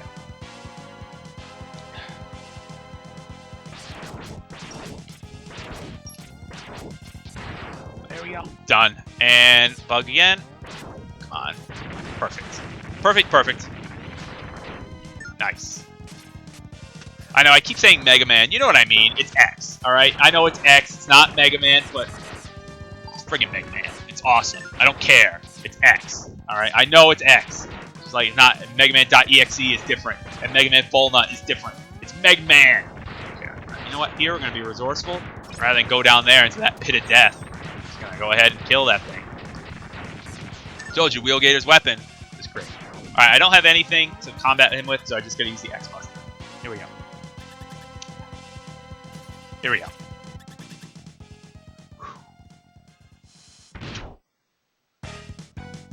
All right. Cocoon. So this Morph Moth is really interesting. He's actually a really hard boss, but you wouldn't think so at first. He actually starts out in a cocoon stage, where he's gonna create a ton of lag. Let's see what he does. He's gonna just toss trash at you, pretty much. Just gonna swing back and forth, toss trash. He's gonna go across the ground and generate a lot of trash. Just gonna avoid this while he does that. And he's just gonna be a huge nuisance. He's gonna create this weird, like, vacuum sort of thing that's gonna circle him. Just gotta dodge it. Again, the air dash makes it so much easier. Glad I got that right away. I'm just gonna repeat the same pattern. So much lag. Always lag. Always lag. And like I said, this is the original version. Not playing this on an emulator where the frame rate would be improved or anything like that. Original Super Nintendo. The way to do it. Alright, so once you get him a little below half health, he retreats, and he's going to turn into Morph Moth. Morph Moth is, again, super hard without his weakness, which is really annoying. But could probably beat him. Getting hit by that stupid beam does a ton of damage. Alright, good. That was actually a really good run of Morph Moth. Done. So that was good. That was good. Oh man, that actually went really well. Okay. Awesome. Yes, this is the Super Nintendo version, the original Super Nintendo version. It's kind of cool. Alright, so there we go. Morph Moth is done. Actually, there's not, it's kind of a spoiler, but not really, because it's so obvious in every Mega Man game. There's always a boss rush at the end, so we'll be fighting all these bosses again, and you'll see how it actually works with all of their weaknesses in play. It's actually pretty funny. So there we go. We got Silk Shot. Now we get a cutscene. Now that we encountered all of Zero's parts, we got all of Zero's parts back. I can try to reactivate Zero to help, but I need more time, because if you remember in the end of Mega Man X1, Zero kills himself. So now they're trying to rebuild Zero. He sacrificed himself to save X for a while. So now they're trying to rebuild Zero. That's the whole idea. Before you can restore the control chip, try to slow them down. Good luck. Excellent. So that actually has a big impact on the end of the game. Now that we did that. So all the X Hunters are gone, which is great. I can resume the normal order, which next I would have done Flame Stag. Flame Stag is really funny. By the way, this stage is awesome. And there's it actually pays kind of tribute to, I believe it's, oh god, I can't remember, one of the Wily stages, I think, in the original Mega Man, where you have to go vertically, like you have to fall down and dodge all these lasers as you do so. Kind of pays homage to that. By the way, quick secret, there's this like helicopter thing that tries to ram into you. You jump on top of it, the helicopter actually takes you up here to this little secret area with a sub-tank. Nice. Alright. Anyway, so this level's awesome because right here, we're going to actually have a segment where we're going to have to jump up super fast because this lava pool is going to start rising up from the bottom, and we need to jump up as fast as we can. You have to be extremely fast because you can actually miss out on this heart tank here. Oh god, I'm dead. Dead. See how fast you have to be to grab that heart tank? I know there's a faster way to do it if you use one of the weapons, but I'll give it a shot again. Let's try it again. But this music is cool too. So if you come down here, this thing will break. Destroy the wall. I'm gonna fill up my sub-tank with some of those little power-ups. So Flame Stag, so I fondly remember Flame Stag stage because it was just awesome when I beat this volcano segment. I remember it took me so long to be able to actually climb fast enough because not even trying to get the heart tank, it's still fast. You still have to be super quick to get up this. There we go, heart tank. You have to be super fast to get up this. And if you mess up like that, you're probably going to die. Actually, I think the heart tank is what saved you there. And when you get up to the top, it's really cool. You get the big explosion all the way at the top. And the music is just awesome. It has that like F-Zero-esque tone to it, which is cool. Then you get to these platforms that sink in the lava as you go on them. And it stinks. Right, just destroy that wall to get these power-ups. I love that the enemies help you out here. The X-Hunter stage, by the way, if you want it, you have to destroy that top wall, and then it's up there somewhere. But I don't really need it right now. Right now, I can just dash jump my way all the way over here. There's a life up there, too. But again, not really necessary. I believe the best thing to do here is equip the Sonic Slicer. So we're going to do that right now. Because these things look like inactive, pathetic smoke things, but this enemy will actually light them on fire and cause blazes to emerge from them temporarily. Kind of a cool idea that there's like these gas cans just spitting out smoke or spitting out gas, and this guy is going to come over and ignite them. The Sonic Slicer, in addition to creating lag, bounces upward like that, so it's guaranteed to hit those guys, which is nice. There we go. These guys are a pain to deal with, though. This one in particular comes right up there. But not too bad if I got the Sonic Slicer. Just bounces right up and he's dead. All right, here we go. So, Flamestag, I'm going to fight him first without his weakness, and then that's when I do it again, I'm going to fight him with his weakness. His weakness is Bubble Crab's weapon, Bubble Splash, and if you use it, it actually gets Flamestag stuck in a loop of a really easy boss where he just throws a fireball, and all you have to do is jump over the fireball, and that's it. And just, he'll throw another fireball, you jump over the fireball, he'll throw a fireball, you jump over a fireball, and that's it. That's as hard as the boss gets. Flamestag without his weakness is a much more intense battle. He actually jumps up and down the walls, kind of like Mega Man, or kind of like X. And he has that like fire dash, which is kind of hard to avoid. It's also kind of unpredictable when he's going to jump up. So your reflexes have to be pretty good. He throws those fireballs. So that's the thing. If you have his weakness, you get him stuck into that loop of throwing fireballs. So all he'll do is he'll throw a fireball and then freeze for a moment, and then throw another fireball, and then freeze for a moment. And all you have to do is do like really simple jumps to avoid it. By the way, I always thought this was cool, that Flamestag actually turns into blue fire, and he can then do that upward dash if you're on the same wall as him, which is kind of cool when he gets to low health. He doesn't do any more damage or anything, it's really aesthetic, but it's awesome, so who cares? Who cares if it's purely aesthetic? It's cool. There we go. Takes care of that. So that takes care of that guy. Easy, easy, easy. So yeah, he just gets, it's like Spark Mandrill, where Spark Mandrill just gets stuck in a loop if you use the Shotgun Ice on him. He just gets frozen, and then he breaks out. And then he gets frozen, and then he breaks out. And it's like the easiest boss battle ever. The same thing happens here. If you hit Flamestag with his weakness. But regardless, that was a pretty smooth run of Flamestag with the X Buster. And we're going to go ahead and get Speed Burner. Okay. Here we go. Making good progress. Actually making really good time on this one. Okay, so now we have Magna Centipede. Let me talk a little bit about Magna Centipede. Magna Centipede's stage is the hardest stage in the game, without even a doubt. And I think it's even harder than some of the X-Hunter stages, which are like the Dr. Wily stage equivalents. Like after you fight all the bosses, you go to the X-Hunter stages. This stage is hard, and arguably harder than those. So it's kind of cool. The boss is super hard. In fact, I don't even know if I could beat Magna Centipede without his weakness. His weakness is Morph Moth's weapon.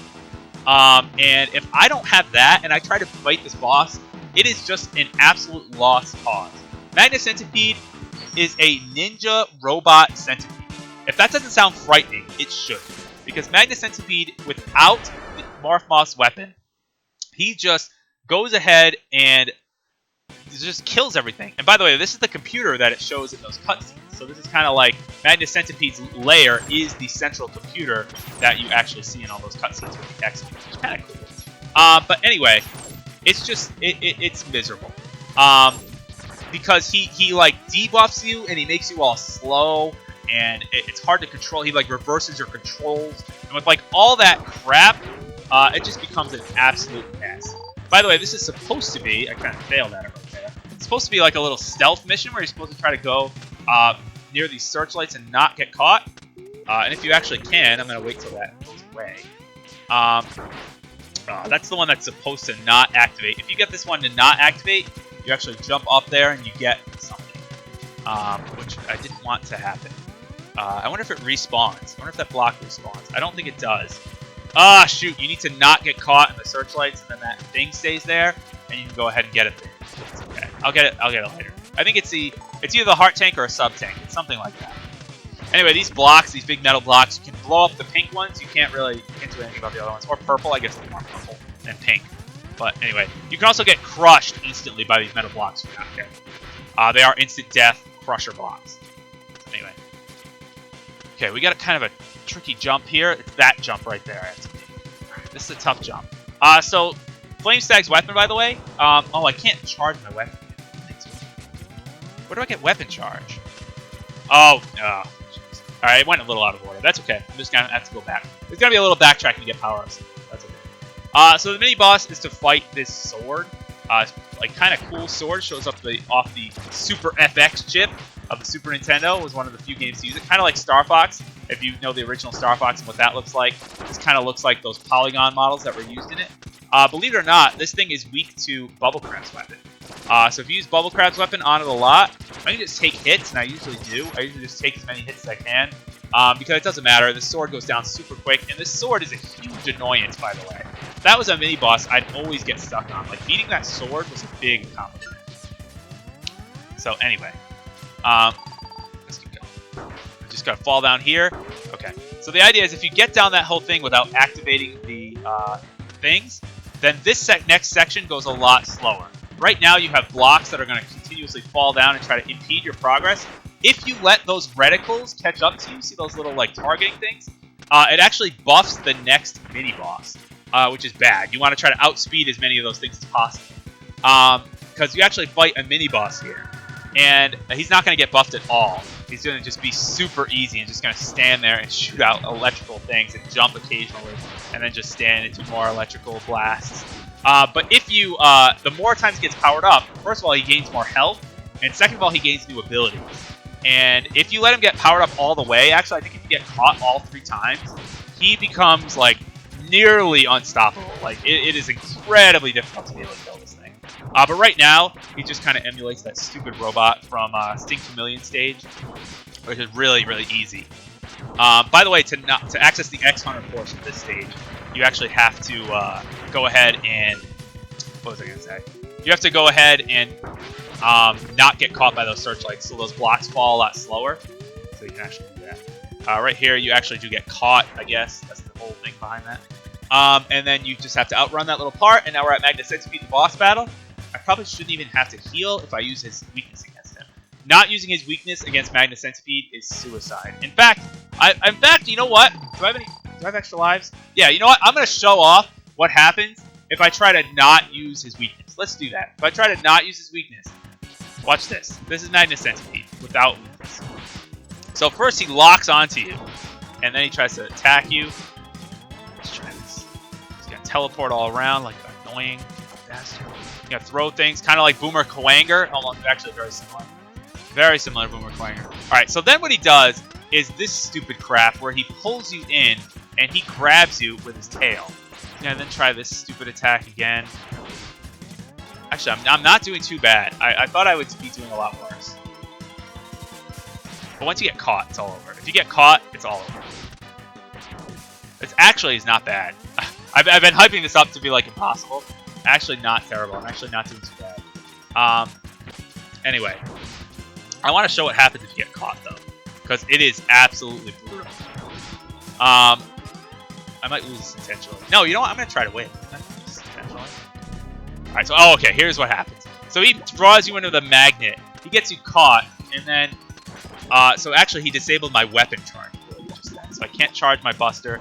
Now my jump is delayed and slow. So look how slow I am. I'm like, I can't charge my weapon. He can actually, I think he can actually invert your controls and all that type of stuff. See, he draws you in with this magnet effect. And I hate this.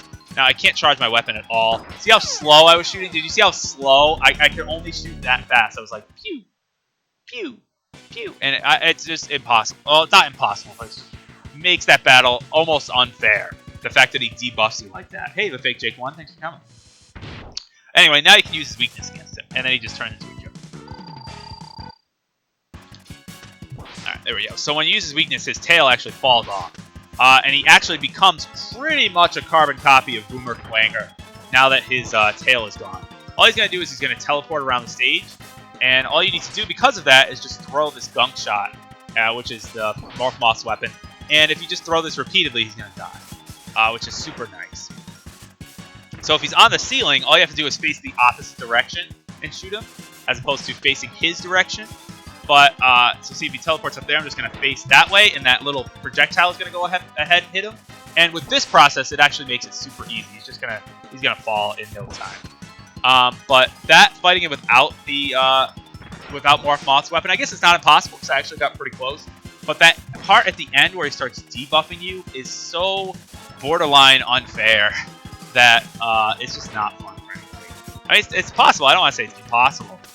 You can obviously do it, but it just makes the battle so hard and so difficult. So anyway, Silk Shot is super useful here. You can actually intercept him that way too. And this should kill him. Yep, that's it. So that's all Magnet Centipede has to offer if you have his weakness. Very, very easy with Silk Shot. No problem at all. And Magnet Centipede goes down, which is great. Hopefully everybody's doing well. I'm actually making super good time on Magnet X2. It's only what? It's only 8 o'clock, and I've been making really good time. I mean, considering I started at 6:45 as opposed to 6:30, we're actually not doing too bad.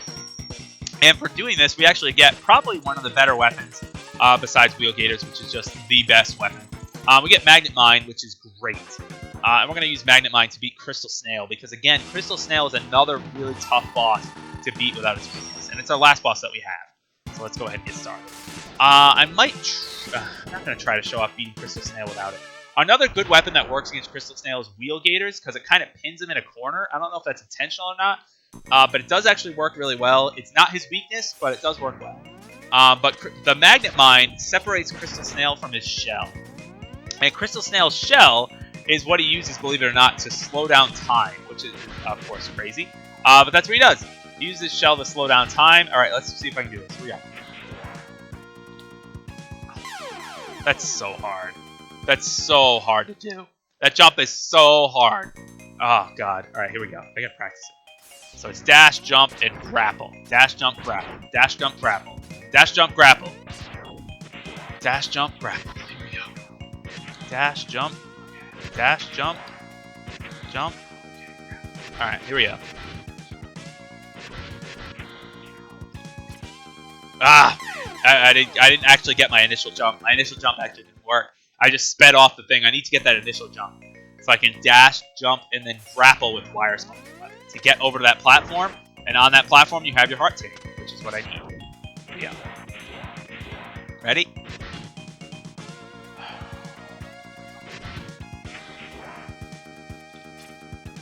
Oh, I missed the grapple. Oh, I was so close. That one was really close. That was close. That was close. Ah, that's frustrating. Ah, damn it. Okay. Here we go. Here we go. Crystal Snail. Come on. Come on, baby. Come on, baby. Come on, baby. No whammies. No whammies. Stop. Crystal Snail. All right, here we go. That's okay. I don't mind. I don't mind losing all those lives. I mean, yes, it's a death counter, but what are you gonna do?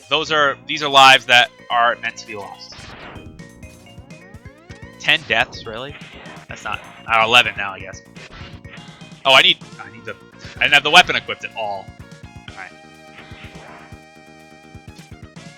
Oh, I pressed the wrong button! Ah, I pressed X instead of Y.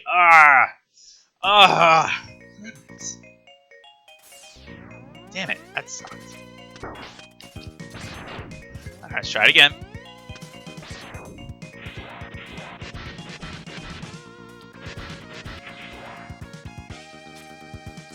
Oh, that was close. That was close. I did get the grapple off, but I think it was a little too late. Oh, okay, let's try it again. Let's try it again. I will get this. I'm not going to stop until I get it. I don't know if I'm ever going to get the overdrive option. Oh, I hate trying to get that heart tank. Alright, let's try it again. Oh, I didn't equip them. I just gave up. I just gave up because I didn't equip the grapple. That was just stupid. That was so stupid. And yes, by the way, I did use this song in the Maze game remastered, if you remember correctly. If you played that game, which if not, you should. There's actually a download link below in the stream on all that information down below Twitch.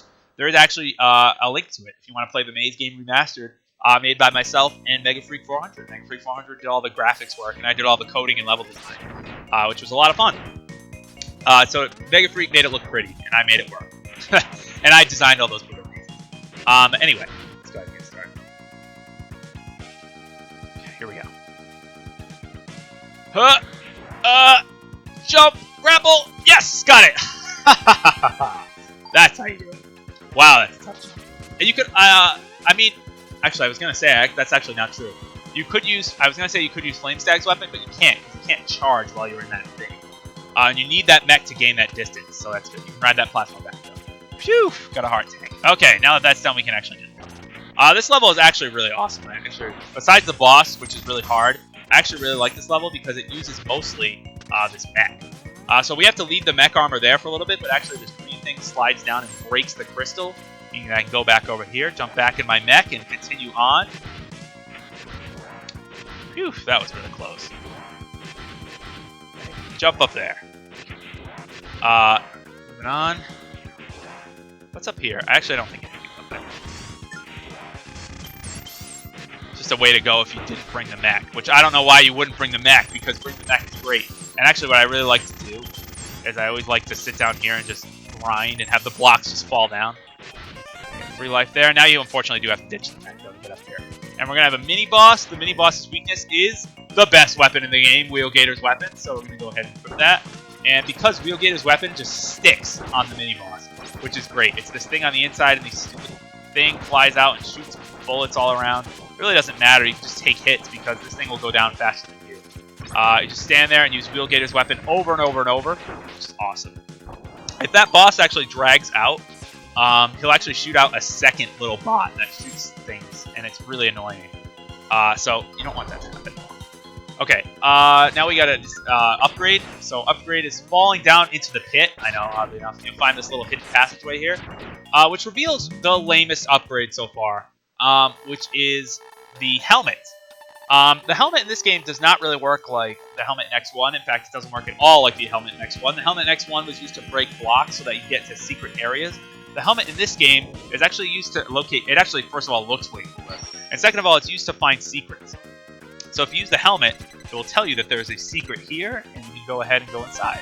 So this is how you're supposed to find all the stuff in Morph Moth stage. If you know where all the secrets are, though, it makes the helmet entirely useless. Oh, I just fell. I just fell in a pit. It is, though, as people were mentioning, better than X3. Even though it's useless in this game, because it tells you where all the secrets are, and if you know where the secrets are, that's the point. X3's, at the start of the level, just gives you a map of the stage and what to expect. Not useful at all. In fact, entirely useless. Because you don't need a map of the stage, and all it does is slow the game down. That's not good. So the helmet in X3 is by far the most useless upgrade of the trilogy. But anyway, by the way, this spot where all these bats are is the best place to farm health drops in the game. Usually, I didn't even get a single health drop that time, but usually these bats do a pretty good job of dropping health drops. Am I going to get the Shoryuken? I'm going to try to get the Shoryuken if I get 100% on all my stuff. If there's no guarantee that I'm going to be able to get Overdrive Ostrich's stupid heart tank, because I really hate trying to get that one. It's a huge pain. If I can't get it, then you can't get the Shoryuken because you need all the heart tanks to do it. But if I can get it, then I will try. So let's give this a shot. Alright, going in here with Magnet Mine. So this is easy with Magnet Mine, or not easy, it's still actually kind of challenging. Without Magnet Mine, it's a pain. I always thought, by the way, Crystal Snail always exaggerated his openings, because he has the longest opening in the boss. So what you need to do, very simple, you just got to launch the mine at him, and when the mine hits him, it will actually kind of cause a separation here of his shell. And you can actually kick around his shell as well. And the idea is, obviously, that you want to prevent him from reuniting with his shell. But even if he does reunite with his shell, you can actually just blast him immediately, and he'll fly out of it again, which is super nice. While in that shell, he's able to do all sorts of crazy techniques. Like I said, slow down time, freeze you, do all these ridiculous things. You don't want to deal with any of that. So, just going to go ahead and not... see, actually, I missed my timing there. So we are going to deal with a little bit of it. So you're going to see he's going to slow down time. And, of course, now I go all slow, but he goes normal speed. So it's just a big pain. Who wants to deal with that? Not me. There we go. But able to kill him. And then he was just about to throw out a freezing burst attack. But whatever. Done and done. No, that's really done. Phew. That's Crystal Snail. Now, before we do the X Hunter stage, we do have to do a bit of backtracking to get some health upgrades and stuff that we can now get with our powered-up equipment and our abilities and all our weapons and all that stuff. So, first, we're going to go to Wheelgator stage. All right, now I get his ice attack that we actually didn't even see, Crystal Hunter, which is a really, really cool ability because it allows you to freeze enemies and actually create platforms. Dr. Kane, Mega Man X, I've located the X Hunter's base. It's grid location 00. That's right at the North Pole. We never thought to check there. I'm on my way. It will take more time to reactivate Zero. Slow them down, Mega Man X. You told me that, right? Whatever. Doesn't matter. Alright, moving on. So we got this cool new music now. Alright, so we're just going to backtrack a little bit to get some items. Alright, should be quick. Shouldn't take too long. So in Wheelgator stage, we actually have 2 things to get. We have an upgrade, and we have an item to get. We have to get the Heart Tank, which we couldn't get without Flame Stag's weapon. And we have to get the Buster upgrade, which you can now get that you have the Air Dodge. So or not Air Dodge, I'm saying Air Dodge, like Smash. Now that you have the Air Dash, you can actually get the X-Buster upgrade. So it's right up there. Unfortunately, you do need the Air Dash to get it because you need to do this kind of tricky jump. It'll be a little stylish right there. But once you have the Air Dash, you can just dash into here, and you can go ahead and grab this upgrade from Dr. Light. This is the same, pretty much the same as X2 or Mega Man X1, where you can charge any weapon now, and it has a secondary effect. But this one actually, I think, has a, I don't know if it's cool. It's cooler looking. I don't know if it's actually better because in Mega Man X1, that upgraded pink blaster shot was so powerful. But this one, you actually get 2 blasts. So you can upgrade it all the way, and you get double blast power, which is actually awesome. I think it actually looks so much cooler than X1. Nice. That's awesome. I love being able to do that. Alright, anyway. So now that we have Flame Stag's weapon, like I said, and now that we can charge it up, we can actually use its ability to get this Heart Tank over here. Because Flame Stag's normal weapon is just, I'll show you, it's just a blast of fire. It doesn't really seem to help, but if we charge it up, it'll actually cause X to kind of move forward in a blast of fire, almost like Kirby's fire ability. You know, the Kirby series, how Kirby gets surrounded in flame and kind of bursts forward like a meteor. Same thing kind of happens, except it's way cooler. Screw that crap. This is way cooler. This is X, not Kirby. Okay, here we go. So what I need to do is right from here, right from this platform, just dash jump, and pew! Nice. And that's how you get that. And now that I have that, I can exit. Okay, very cool. Very cool. Actually, I think you might be right, Crazy DK96A. I think you can get it without the Air Dash, that upgrade, but there's no, why would I ever subject myself to that? It's very hard. Alright, I have to get the Heart Tank and a Sub Tank here. And again, now that I have that Flame Dash, I can get, that's pretty cool. So anyway. Okay, let's try to actually avoid these lights this time, because we have to. So we have to avoid these lights to get the Heart Tank, which is easier said than done. Oh man, I hate that. Oof, that's tough. Alright, this is really hard. There we go. There we go. Okay, perfect. So if you avoid all those searchlights, then this thing is actually still here. And with this thing still here, I can do this. Same thing as before. Alright. And up here we have ourselves a Heart Tank. Nice. And now, actually, I want to go here and get the Sub Tank, which you actually get using the same thing. They kind of overused that idea of Flame Stag's weapon, giving that extra little boost, but it's used to get so many of the power-ups. But whatever, I'm not going to complain because it makes it easy. There we go. Oh! Oh no! Oh, I didn't attempt for that. Oh no! I got caught on a little tiny corner. Did you see that? Oh, God. Well, anyway, now that I got that, I think the lights are out. I'm just gonna go ahead and zoom through here. Maybe I'll actually get by undetected. Who knows? Actually, so far so good. All right. Anyway, let's not get hit by these blocks.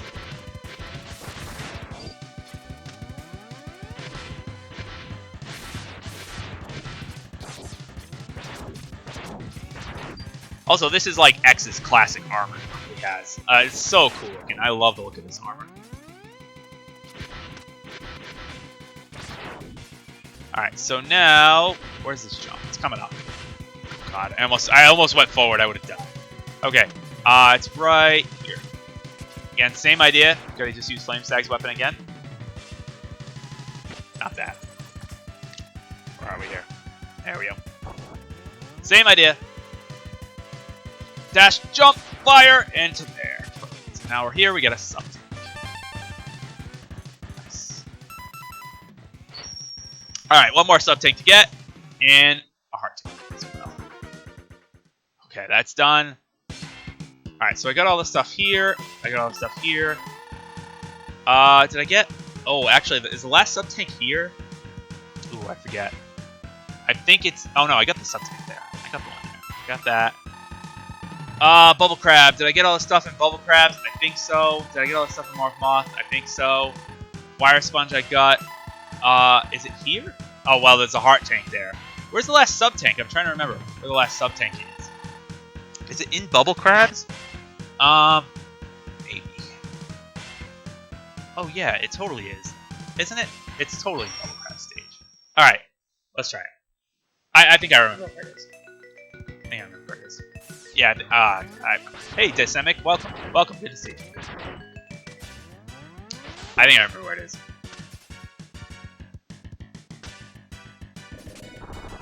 I'm gonna deal with all this again. I'm just gonna go ahead and blast this thing.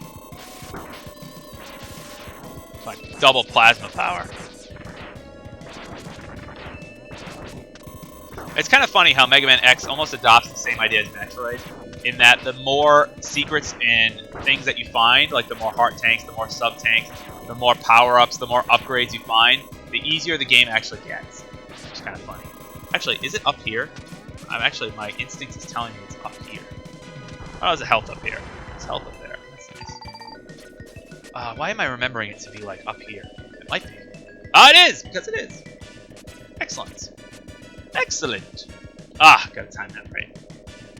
I did see, I remembered. Alright. Dash jump. Missed. Let's try it again. It's a matter of being almost pixel perfect here. Not really pixel perfect, but gotta make a good jump. Missed it. Try it again. I guess I could do Flame Stag's thing. Again. Oh, no. There we go. Don't need it. Right up here, we get a heart tank. Woo! Nice. Alright, and the sub-tank, I believe, is also here. Oh, yeah. Actually, I know it is. I think I remember exactly what it is. Actually, not exactly, but I remember that it's here somewhere. I have to use Bubble Crab fully charged. Alright, so if I use Bubble Crab fully charged... Oh, no, that didn't work. Let's try it again. I think it's right over here, actually. So it actually creates this ring of bubbles. Yep, there it is right there. And using the ring of bubbles, you can actually jump much higher in the water. And by making, again, kind of another really exact jump, you can jump on the surface and grab that sub-tank. Awesome. Awesome, awesome, awesome. This actually continues, which is actually kind of nice. This actually stays on until the thing runs out, which is really nice. That you don't have to worry about it running out in the middle there. Alright, so let's see. I got the... Nice. I think the flame does still work underwater. I got that stuff. I just need that heart tank, I think, right? I got the heart tank here. I got heart tank and sub tank there. I got a heart tank and flame stags. I got the heart tank in there. Heart tank here, there. Yep, I think the last one. Oh god, his stupid overdrive, stupid ostrich. I don't see. Like I said, no guarantee that I'll actually even do this, but let's see what happens. This is so hard. This, oh my god, I hate trying to get this thing. And you can't, I don't think you could actually make it with Flame Stag's weapon. I don't think there's enough space. I think you have to use the bike. Which one stinks. Alright, here we go. I'm gonna try to not, the idea is to not lose the bike. You can't crash, you can't jump into anything, you can't hit a bridge or anything like that. You can't hit an enemy. I hate this bike segment. That's what I'm going to do. I'm going to... Oh. There. That's alright. Alright, now that I broke that, I think I can still backtrack. So let's do that.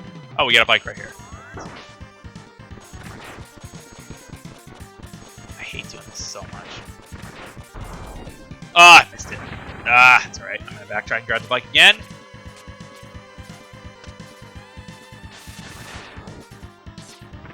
There we go. Okay, let's go back. God, this is so hard. Alright, here we go. This guy's just following me. Oh! You have to be exact on that jump. I remember that jump being super hard. Actually, you know what? While we're over here, let's knock down this path. Yeah. Alright, so that's not a problem anymore. Alright, let's try it again.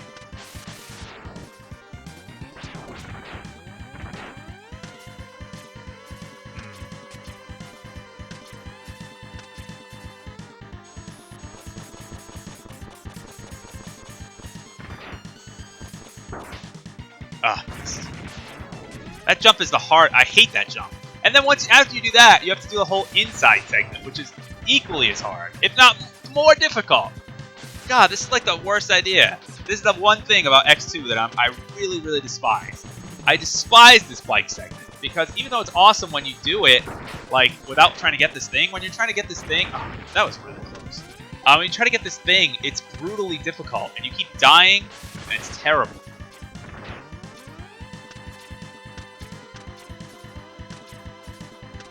Alright.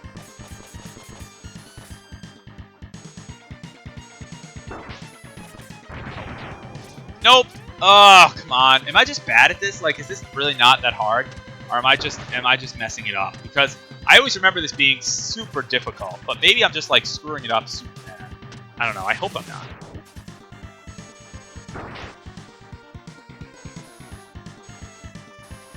Nope. Oh, I hate doing this. I hate this so much. And then you have to backtrack to get the bike. You have to go like all the way back over here. Who wants to go all the way back? I'm gonna blow up this stupid enemy. Alright, there we go. Why can I not do that? God, I'm so bad. I'm so bad. I'm not gonna take like 10 hours to do it. I'm gonna just take 2 minutes. And if I can't do it, then I can't do it. And I kind of miss out on the Shoryuken, but that's okay. We're just gonna deal with it. I know, we'll be streaming this all night. Just me trying to get this stupid bike thing. I got it. Alright! Yes! Heart tank!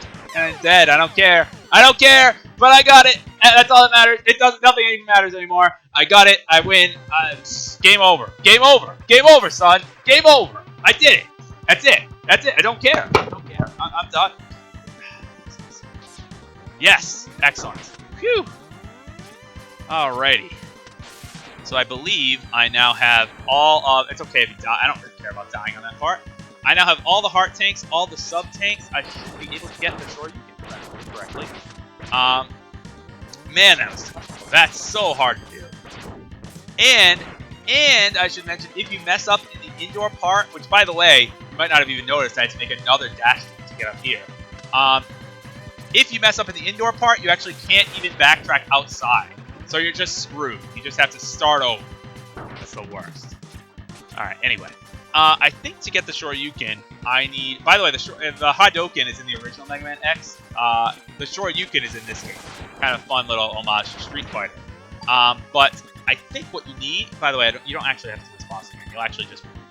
but you can blow up the rocket ship again, and blowing up the rocket ship is always fun. So... Let's blow up a rocket. There we go. Nice. So psyched. I am so psyched. Okay. Phew. That was awesome. That was awesome. It was totally worth it. Alright, anyway. So I got everything. All I need to do now is I need to fill my sub-tanks. The best place to do that is, like I said, the bats and crystal snail, but I think I might actually do it here. I might actually do it with the respawning enemies here. And then once I fill my sub-tanks, we'll be good to go.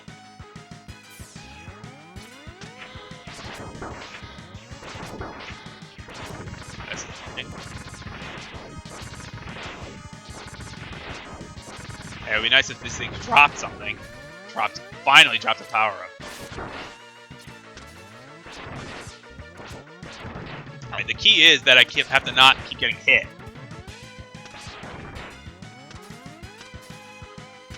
I wish there was a spot that you could just upgrade, you just fill your sub-tanks. Like, it's really annoying that you do actually have to grind.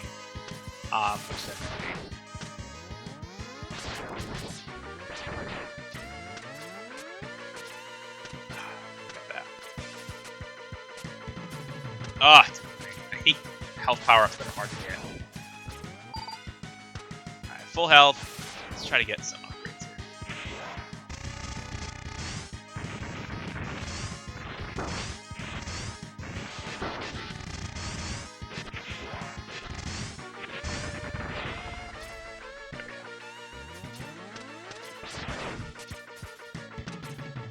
Okay, here we go. We're going to see how many airplanes are going to get massacred here.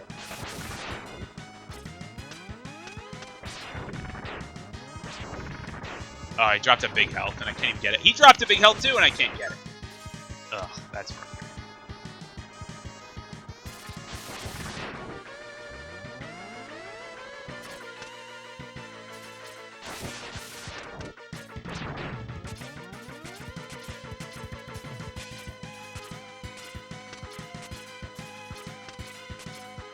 Alright, so let's just try to camp here. Unless I blow up the thing.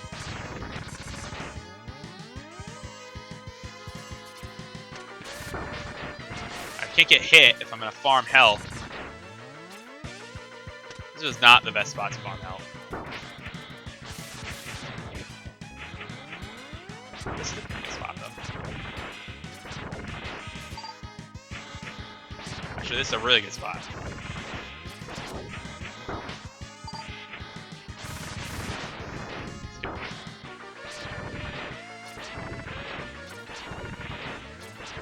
There we go. That's efficient.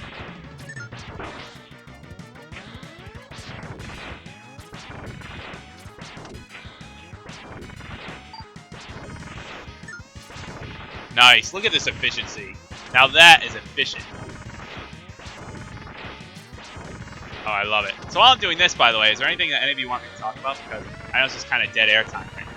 I'd be happy to talk about anything if you have a question you want to ask me or anything like that.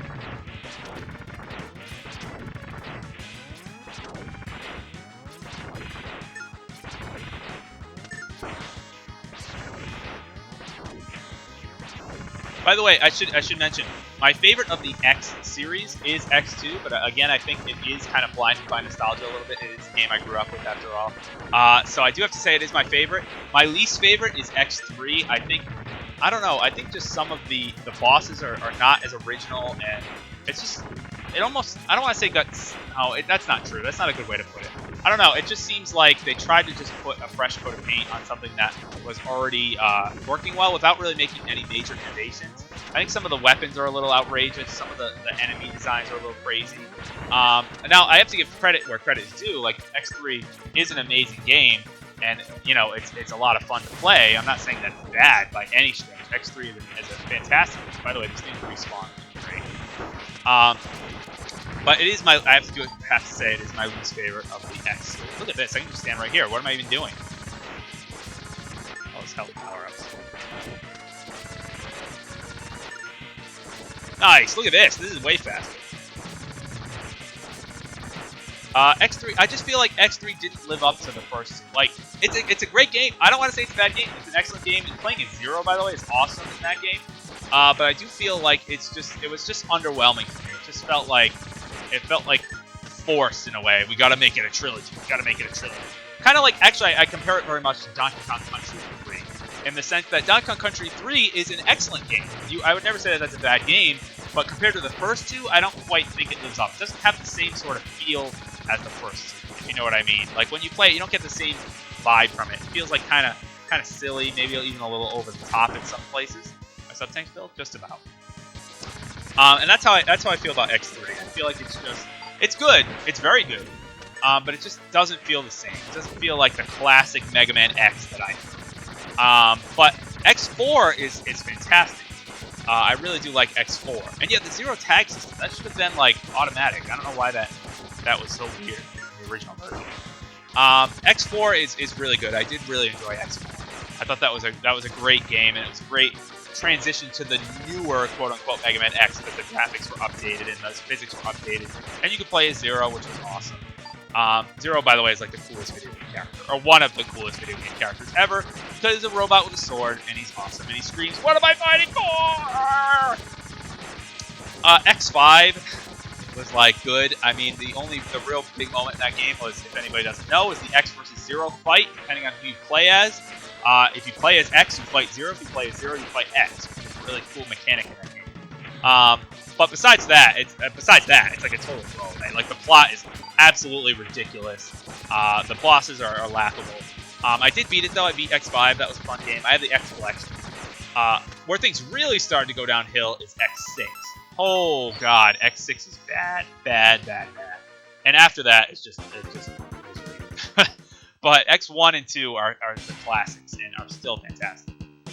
X3 also fantastic, and X4 very good as well. Alright, so now I have full sub-tank, I have all my weapons, I have all the heart tanks. I'm ready to go. Let's get started with some X-Hunter stages. Here we go, and you're going to see the music or hear the music that I played at the very start. A remix of it. This is now the original. And in my opinion, this is the best, I would argue that this is the best music in the entire original Mega Man trilogy.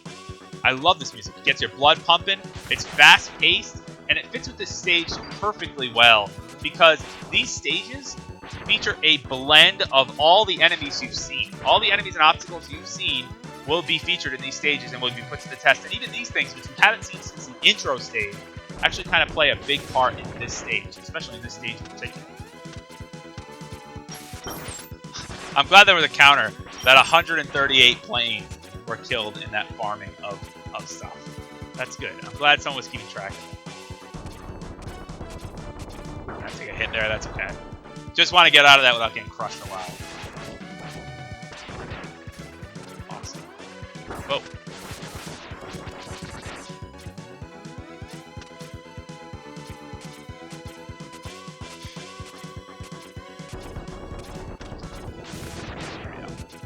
There we go. So yeah, these are pretty much the Dr. Wily stages, if you want to compare it to that from the Mega Man X games. After you clear all the stages, you have like these final stages that put everything you've learned to the test, and feature a variety of enemies too, different enemy types and all sorts of stuff here. Like you have these guys from Overdrive Ostrich, you have the original guys from the intro stage that you saw. Kind of fell, so I have to climb back up here. I didn't really want to do that, but that's okay.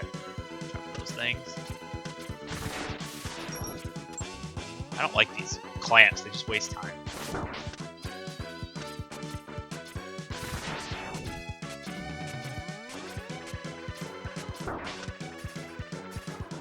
Okay, so I need to climb up here. This is actually kind of a tricky climb. One trick that you can actually use, though, so that you actually are able to do this, is Magnet Line that guy. Turn around. There we go. So if you use Magnet Line, you can actually track the shot up there and actually kill him before he starts to close this thing. And this thing is actually a tough climb, but it has a lot of these niches in it. And you have to be really fast to get up there. But you just cheat it, which is great. Perfect. And boss. Here we go. I believe our first boss is Violin. Yes, it is. Alright, so Violin is just a little tougher than his normal X-Hunter fight. I actually have more health, so I might even be able to do it without using a weapon. His weakness is actually the Bubble Splash. So if you use Bubble Splash, it doesn't actually affect him in any way, but it does do extra damage. Like, it doesn't change his pattern or anything like that, but it does do a ton of damage to him. And it drains his health super fast with Bubble Splash. You do still have to be careful, though, because that Wrecking Ball can still wreck your face. And it does so much damage when it hits. Right here, though, he seems to create, like, a nice little niche for himself. It's kind of nice. It's actually super convenient. Just able to stand here and just blast him. There we go. That takes down Violin. Easy, easy. What? How could he have overloaded my circuits? Ah! That's like something from Star Fox. If that was voiced, I could picture that being voiced in Star Fox. Anyway, that guy's easy. Once you have Bubble Splash and I have increased health, it's pretty easy at that point. By the way, that's the only fight that's even vaguely similar to the X-Hunter fights. You'll be fighting Violin, we'll fight the other guy, Agile, and we'll fight Surges. I think actually in the opposite order of that. And the fights are completely different, except that one. That one's actually exactly the same. Alright, X-Hunter Stage 2. Do I like s'mores? What kind of a question is that? You might as well ask, do you like breathing? Of course I like s'mores. What? Why even spend the time to ask that? Who doesn't like s'mores? Is there someone that doesn't like s'mores? Like, what? Is that even possible? Let's keep going.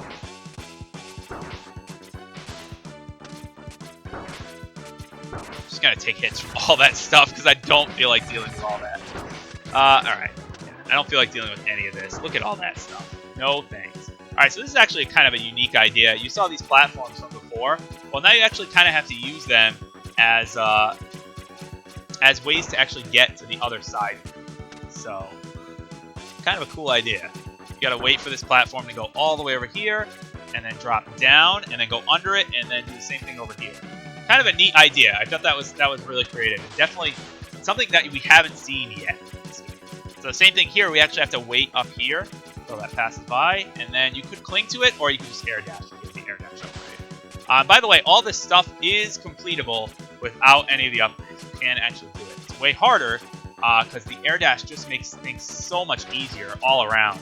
But it is possible. This part in particular is a pain. You're actually supposed to jump like to each side. So now I'm supposed to jump to the other side to avoid that. I just take the hit. Alright, with this, I have to use a charged crystal snails variant. Or this bat over here. Oh, not what I was intending. Sorry, I just need to use the normal one. If you actually use the charged one, you actually slow down time, which is pretty cool. I can't make that. I can't make that jump. You actually have to use just the normal crystal snail weapon and freeze that guy to create a platform. I failed on it right there because I waited too long. I thought it was a charged version, but the charged one does the time slow, which is pretty, like before. So we just used it. That's all right. Let's do it again. No big deal. I'll be able to zip through this segment now. Actually, it might not be a bad idea to show off Giga Crush. Oh, I used it slow time again. Look at that. Didn't even mean to. Nice. It's super. Look at all the lag. Oh my god. You know what? I'm done with all these things.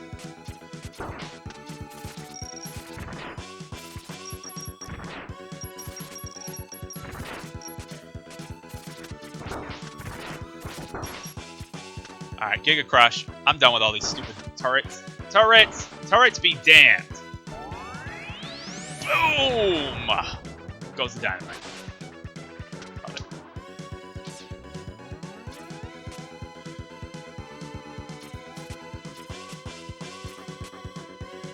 Alright, very cool. I know Mega Man has Witch Time. Why does he have it in Smash? You can do it here. Supposed to go up here. And dash. Alright, now I gotta wait. And we're good.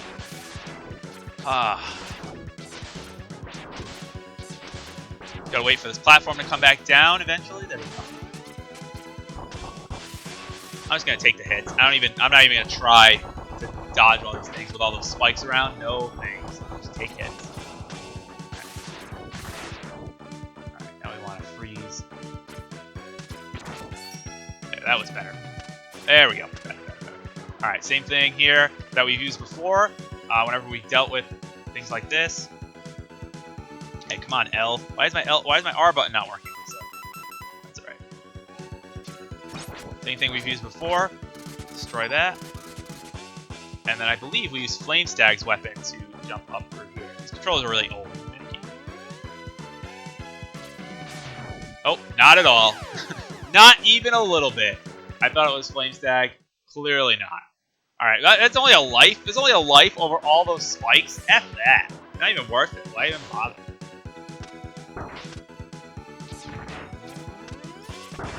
No thanks.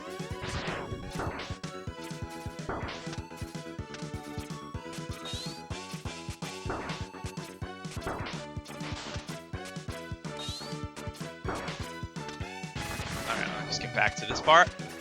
This, by the way, is the most annoying X Hunter stage. I really don't like X Hunter stage 2. Not that I don't like it. I mean, it's cool, it's inventive with this unique mechanic here, but it's kind of slow. There's a lot of waiting, a lot of enemies that are really annoying to deal with. So that's why I don't like it. But not that I think it's bad design, it's just slow. It's just slow. Okay, now let's wait for this platform. Grab it. We should actually we'll be able to clear this game right on time, especially if I'm going to 9:45. Should be able to beat it in about a half hour. That's gonna be that's what I'm calling it here, about a half hour. So that'd be great. Right on time. This is perfect, and it's not gonna kick my butt like X1. It's my game. It's my game now. My home turf.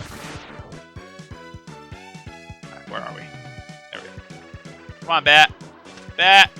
You. Excellent. I might as well just use... Why is that not working? Yeah, my R doesn't work on that for whatever reason. Okay, there we go. Alright.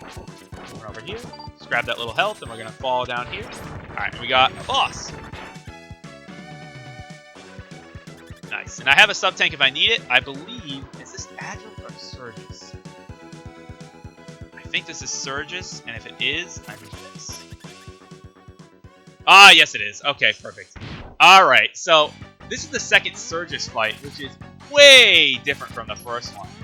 You actually jump on these platforms, and once you're on these platforms, he actually approaches you with this giant death machine. And it looks awful and hopeless to be able to actually beat him. But actually, all you need to do is, believe it or not, you just need to destroy this bottom area right there. And once you destroy that bottom little turret, let me actually do a better job at that.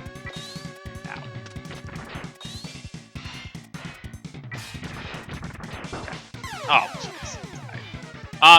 Oh, God, that didn't go so well. Once you... Oh, I gotta start over. Oh, God. Once you destroy that bottom little thing, you can actually stand down there and just use stupid Sonic Slicer fully charged. And when you do that, you actually kill the boss, like, immediately. And it's really funny, and the boss can't hit you. I remember finding, like, a really cheap spot, though, to stand. It didn't seem like it was working there. Try again. Again, just gonna bypass all this stupid crap.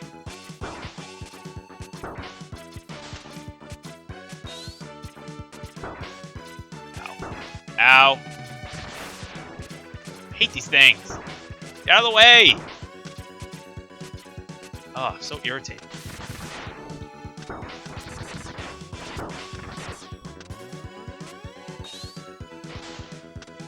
Alright, anyway. Try it again.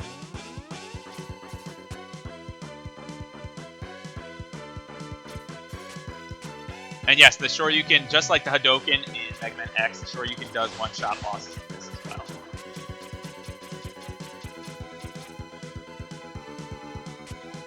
Okay.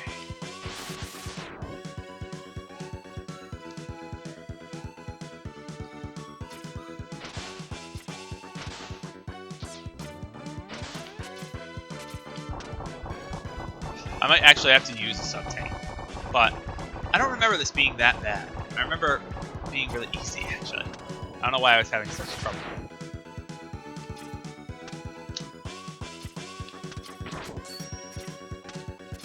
Oh, whoa! That was close. That was super close. That would have been really bad.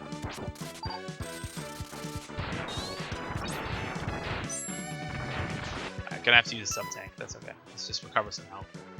Let's just recover some health before we get started.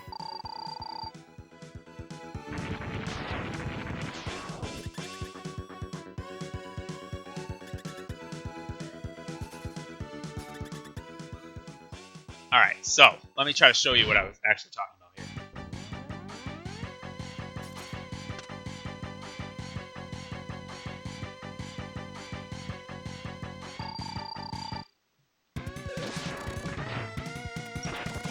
There you go.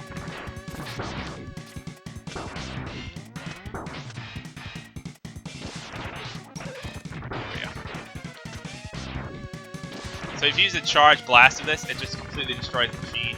And then once you do, you can just stand here and actually not get hit by any of this stuff. And you just use this charge shot over and over.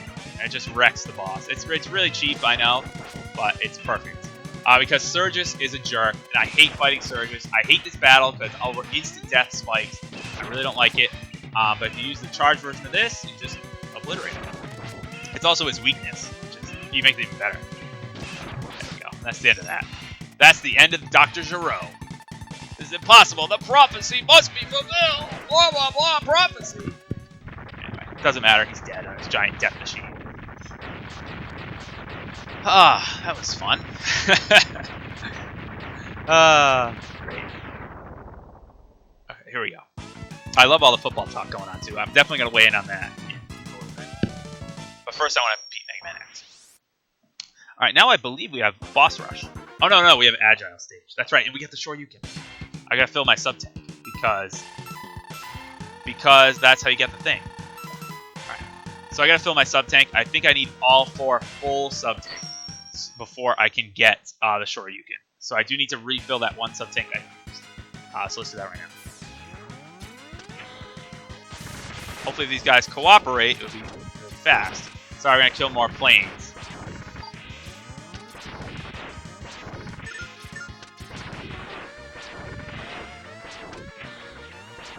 This is actually a nice, easy spot to stand. I didn't even think about doing this from the start. Would have saved a lot of time. It's good though. Now I'm like going to remember all these spots to stand and farming.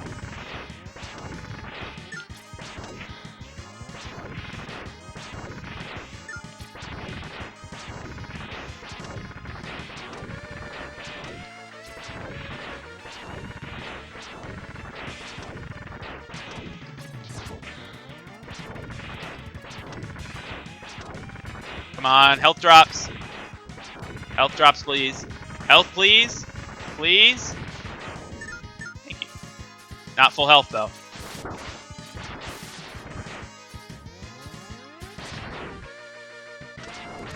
Just rush through the stage super fast. It's not even a challenge anymore. Look at this. I can just beast it.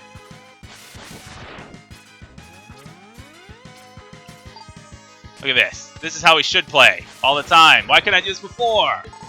Alright, good. We're done. So it made that sound. I was waiting for a sound cue. All set. That was quick.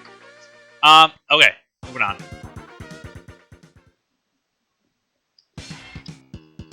Alright. Here we go. Here we go. This is a tough stage. And we get a music change.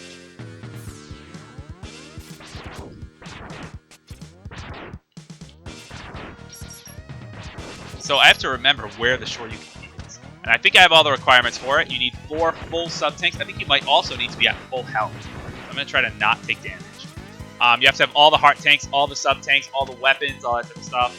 Oh, yeah. Oh, God. A la Super Mario World 2 platforms. Oh, yeah. Oh, yeah. That's just the dry run. Wait till we have to do that with spikes. Ugh. Ugh. You can try to get across there to get that health. I'm at full health so we can get right now.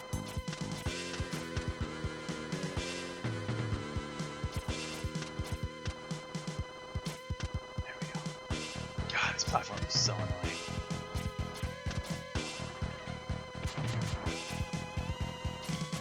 That's all I need for. Yeah.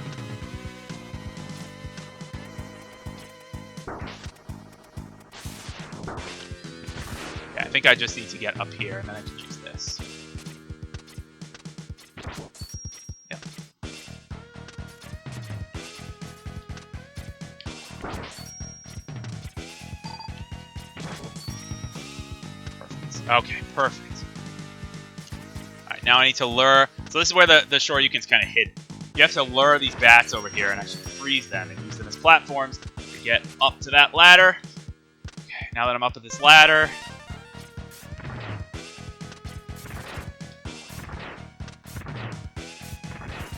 Die, please. Thank you. That's what a process that was. Oh. Alright, I gotta use... Watch this. This is awesome. Actually, I really like how they do this. This implements pretty much a lot of power-ups. Right, freeze, and then switch over to this. Oh! Oh, you have to do it on the fly? Oh, God. You gotta do it... I didn't realize you couldn't pause. Okay. Well, that changes things a little bit. Okay. Not a big deal. Can't pause. Good to know. Good information to know.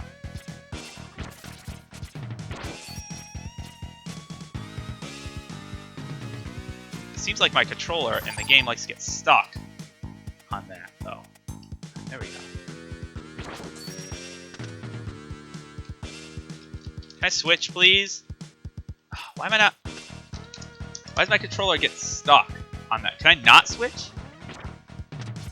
Oh, actually, you know what? I don't think I can switch once an enemy's frozen. I think that's kind of intentional. There we go. So we... Oh, man. You gotta...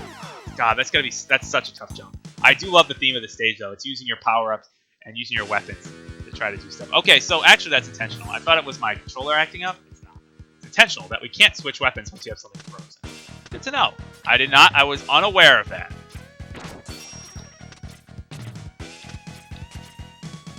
Good to know. Bubbles. Bubbles! Bubbles! Die to bubbles. Oop. Nope. Boy. Alright, here we go.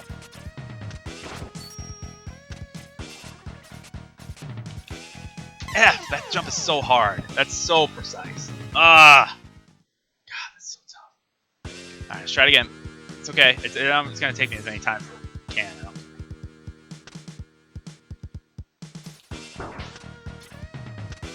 Come on, bat. Alright, here we go.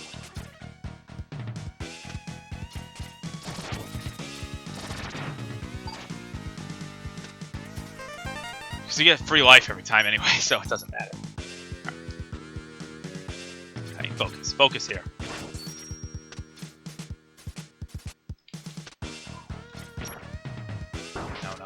No. Bubbles! Bubbles! Ready for this? Here we go.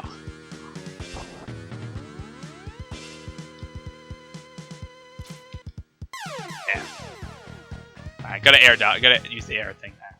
Alright, let's try it again. F, that's a tough jump. I remember that one. And this is all, by the way, to get the Shoryuken. This is completely optional to go this way. You can actually go down, and there's a much easier path to go down. But to get the Shoryuken, you do need to go up to this really hard path. Which is awesome, though, by the way. I do like how you have to use all your weapons to try to, like, traverse the environment. That's a really cool idea. Also really hard, but a really nifty idea.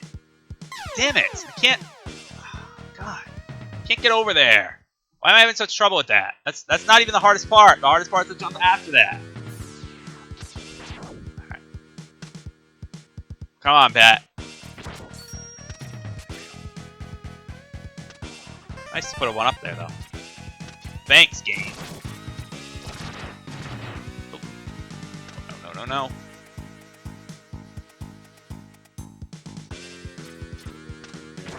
Crystal and... There we go. Oh, can't freeze those things. Go past them. Alright, here we go. Need to use this.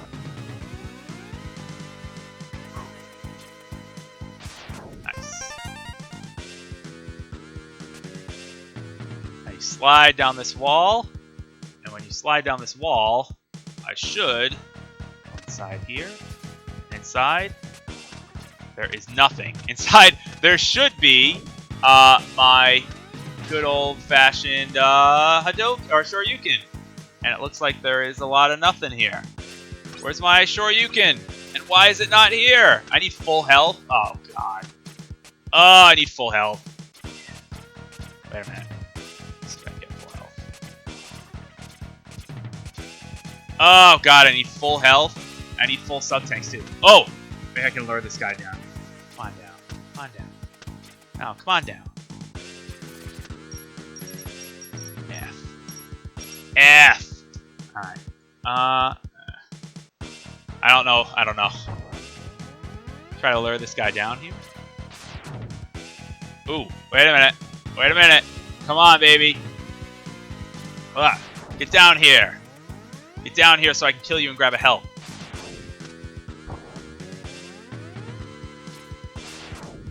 No, that's not gonna work. That's not gonna work. Let's just die. Let's just die and try it again. Alright, I have all the heart tanks. I need to be at full health. That's the thing. And I was at not full health. So I guess I can't just get hit by those guys. But how... Then how am I gonna kill... Man! Alright, you know what? Oh, God. Well, that doesn't help anyway. Maybe I don't even need to use the... Maybe I don't even need to use the ice power-up. Maybe I don't even need it. Let me try to do it without ice here. Bubbles. Bubbles. Let me try. I might not even need the ice power. You know what? We're just gonna use wheel. Yeah, I don't even think I need it. Nope. Oh, look at that. Nope. But spikes though. Are a problem. Spikes are a problem. Okay, let's try that again.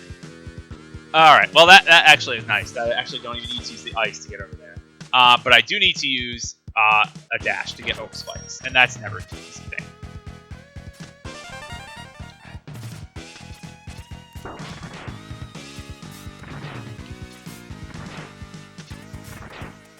There we go.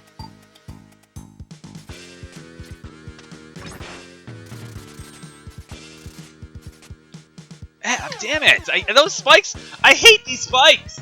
Ah! I really want to get the Shoryuken! No! I want to get it! I wanna! Alright, there we go. Okay. Oh, well, not the intended purpose there. Shot again. Alright, here we go. Oh, let's not use that way.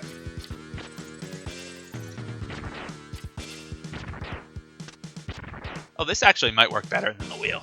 Well, the wheel works fine. Why isn't broken? Oh! Yeah, I missed that. Oh, I messed that up. Yeah. Oh, that was ugly. That was ugly. Okay, let's try it again. Try it again, try it again, try it again. We can do this. We can do this. I know we can do this. I need to be at full health, huh? Let's make it happen. Bubbles. Bubbles and more bubbles. Here we go. Let's make it happen. Where's my...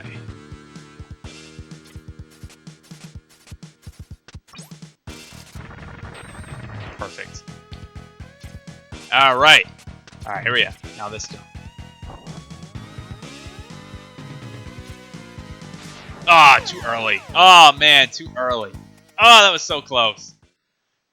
Too early. Too early. Alright, let's try it again. Come on, baby. Come on, bat. Good.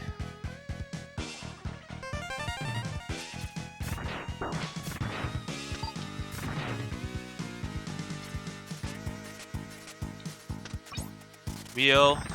Kill those things. Alright, I can do that now. That's fine. What I'm worried about is running out of energy for this thing. Too late. Oh, that time was too late. I was too early the first time, and then I was too late. Ah! That jump is so tough. Try again. Come on, bat. Let's go. Okay. Once I beat this, it's pretty much... Once I get past this, it's smooth sailing to the end, by the way, in case you're wondering. So I said I'd still beat the game in a half hour, and I might still be on pace to do that. It's going to be close. I don't know if it might take a little longer than that, but once you get past this, it's pretty smooth sailing to the end. The final boss is actually pretty easy. So in any case, let's try to do this. Alright. We're good. I think we might be good here. We might be good. Slide down the wall. Side. And nothing. And what the heck? Where's my thing? Where is it? Oh, God. I have all the 0 parts. I have all the heart tanks. I have all the weapons. I have full health. I have full sub tanks. Where is my thing? Where is my Shoryuken? Oh, God. Thank you for joining the 41 Alliance. But where is my Shoryuken? There's nothing but an empty room. Ah. Well, that's irritating. Where is it? Where are you? Where's Harvey? Where's Rachel? F. You know what? Let's try this. Can I exit? Can't exit the stage, can I? I got all the heart tanks. I got all the sub tanks. Right? I did get all the heart tanks, right? I got Wire Sponge right at the beginning. I got Morph Moth. I got Magnet Centipede. I got Flame Stag right away. Right? Yes, I got Flame Stag with the Volcano one. I can't have full weapon energy. Someone try to look it up, because I'm gonna stay here. But I don't think I would need full weapon energy because you know what? F going the hard way. Can I just do this? Hard way be damned. Maybe not. Oh, I can't freeze those things. I was like, hard way be damned. Can I just freeze these planes? No, the thing actually bounces right off. So try to look it up if you can, because I really do want to get that power up. And actually, I can do this right here.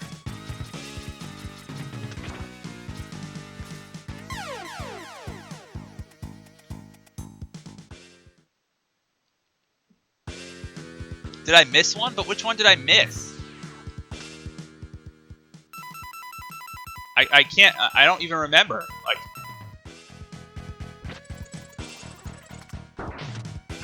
You know what?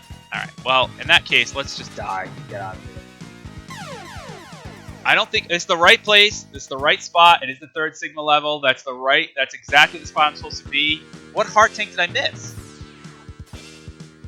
I'm just gonna die and get out of here. So we can try it again. I got bubble crabs. I just got that right before we started. I got wire sponge, which is right at the beginning. Let's go back to the select screen. Just dying intentionally. Don't count these counts. These are intentional. Dying intentionally so we can go back to the select screen. Don't count these. Alright, anyway. It looks short. Everyone's saying it looks short, but which one did I miss? I got the one in Wheelgator. I just got that one. I got the one here. I did the jump. I got the one here up the top there. I got the Flame Stags one in the volcano. I have Morph Moths, which is underground. I got Wire Sponges, which is in the thing. I got Overdrive Ostriches, which was the terrible bike segment. And I got Bubble Crabs, which was up at the top. I was fully healed. I had... Maybe it was because I went in there with, like, first, and I failed the requirement. Does that count as just failing until I have to exit and re-enter the entire stage? Maybe. Maybe. But I do have all the heart tanks, and I have all the sub tanks, and they're all full. I definitely got Flame Stags. I remember getting that one. I definitely got all of these. So I got Wheel Gators. I got it right before I entered the thing. So you know what? Wheel Gators. You never heard the pickup sound for? Flame Stags. I can show you. Let's give it a shot. It doesn't hurt to go inside and take a look.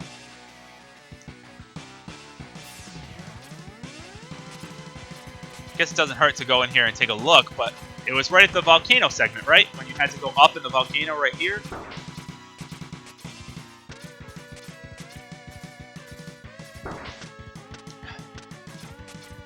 It was right here, you go up, and it's behind this bar. Yep, see, it's gone. I got that one. So that one's done. I guess I'm just gonna have to double back and check. And you know what? If it doesn't show up, then it doesn't show up. But that would be a real shame.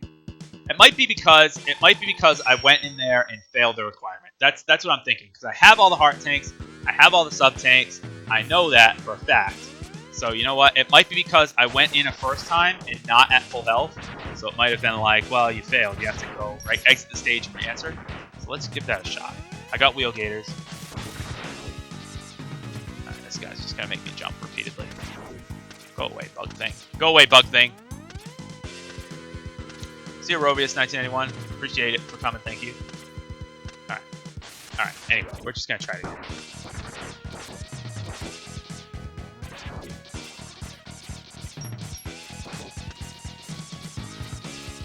Come on, get off my head.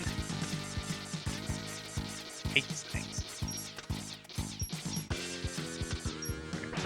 Alright. Let's try it. It doesn't have to be full weapon energy because you need to use weapon energy to get there in the first place. I don't need that. I don't need that.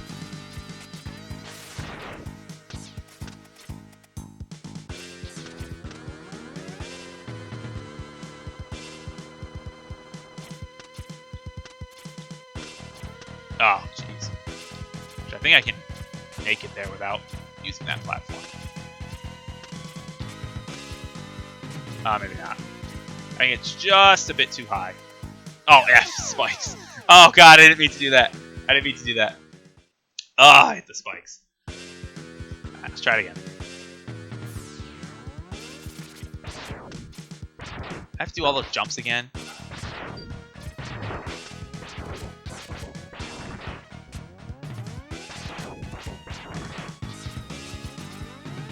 Stop jumping repeatedly. By the way, use Wire Sponge's weapon to grab that stuff. I'm not even gonna bother. There we go.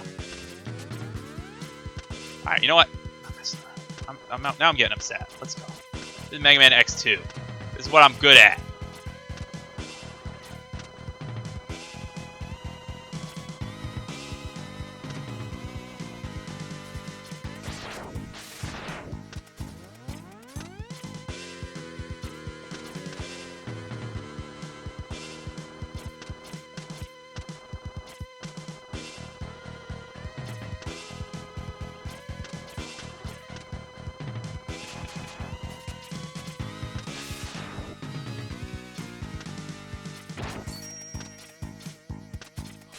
Alright, here we go. Geez, these things are really putting my skills to the test, both of these games. Mega Man X1 and then again X2, although I'm not really mad at X2, I'm just trying to get extra, like go for the extra stuff. It's not just beating the game, which is giving me a hard time. So I'm not really as upset in this one as I was in X1. X1 got to me a little bit. This one, not so much.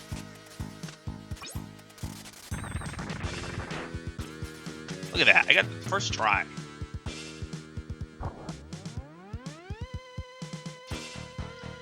Told you I was focused. Look at that, right away. All right, going for Shoryuken. We got full health. We got everything. Not here. Really? Huh. Interesting. Very interesting. I'll have to look into that and see why that did not happen. But I can't continue because it is, you know, it should be here. Normally what appears here, you get the Shoryuken. It's kind of a cool thing. It's like a one-hit kill on all bosses. But you know what? It would appear there normally, and I'm done. I have to just switch. Would have been cool to see. Oh, I actually... would have been cool to see, but what are you going to do? What are you going to do? How can I not have every heart tank? I have all the heart tanks. Which heart tank do I not have? Obviously missed something, but whatever.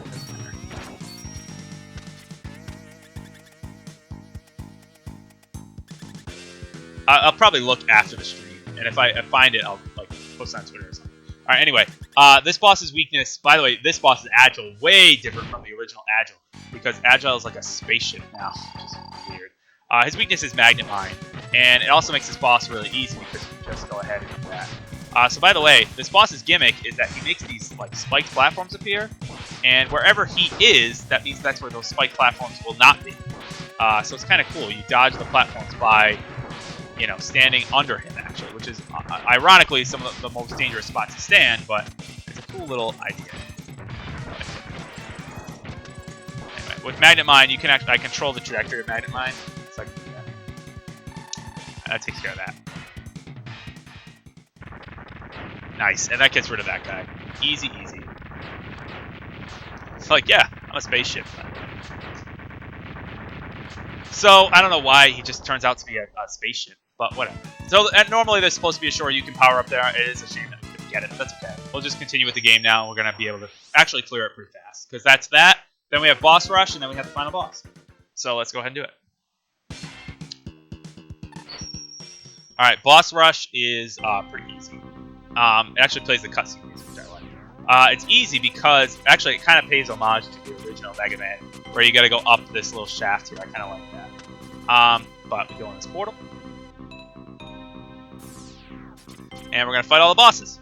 Let's see what we got first. First is Flame Stag. So I'm going to show you the Flame Stag pattern that he can get stuck in, which is really fun.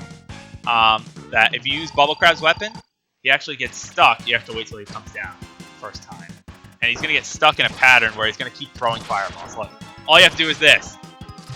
Fireball, shoot, fireball, shoot, fireball, shoot, fireball, shoot, jump, shoot, jump. Jump and shoot, man. This is jump and shoot, man. That's fine. Jump and shoot.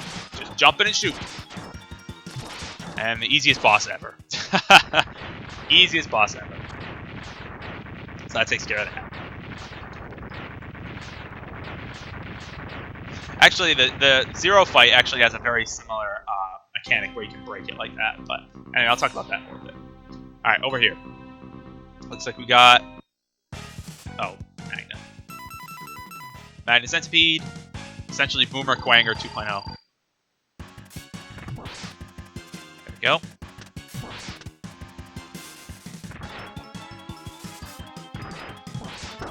Ow.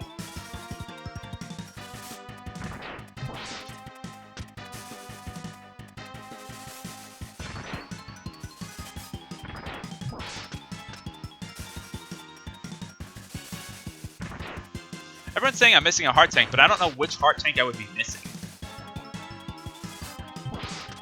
I got the one in Wire Sponge right at the beginning. I got the one in Morph Moth underground. I think I got all of them.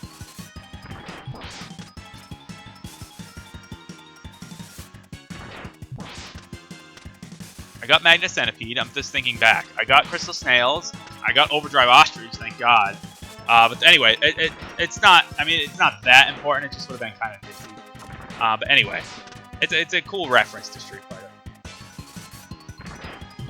So yeah, now you're gonna see me go through all the bosses with their weaknesses, which is a joke because they're all really easy. The only one I'm not gonna use is still Wheel Gator because I hate using Wire Sponge's weapon against him because again he just dives underwater again. It just makes the fight longer. So I'm not gonna do that. All right, 2 down, 6 to go. Here we go. Whew.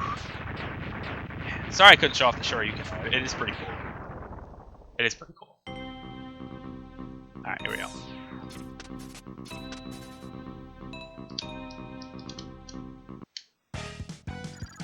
Alright, Crystal Snail, so we're going to switch to Magna Mine. And go ahead and take him out. Should be easy.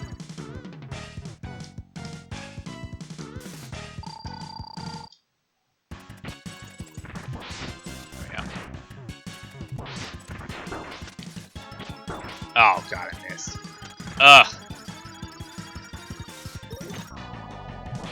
They slowed down time, but it's actually not. Oh, I missed again. It's the timing. Oh, this is actually being a problem.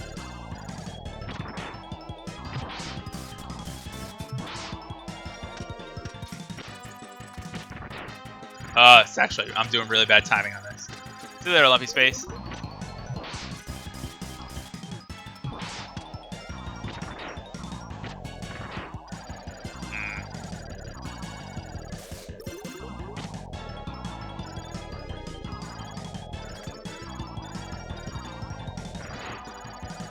Come on, Crystal Snail. Work with me here. Why are you getting so difficult?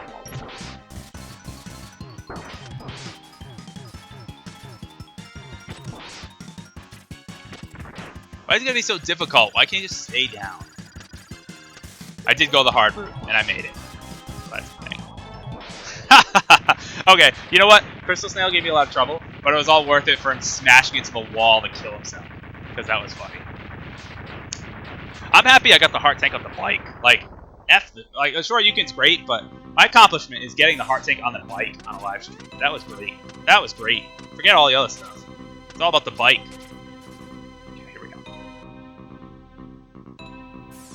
Ostrich. Overdrive Ostrich is now a joke once you have Crystal Snail's weapon, which makes this super easy.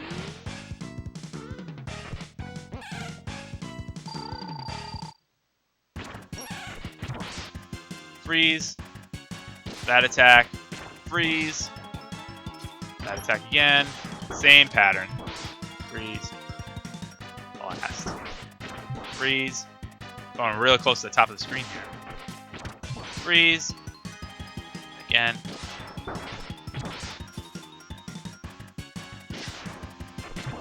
Actually, you could argue this is harder than just fighting him normally. It is more difficult because you actually have to continue to dodge that attack. And if you don't know the pattern to it, it can be pretty hard.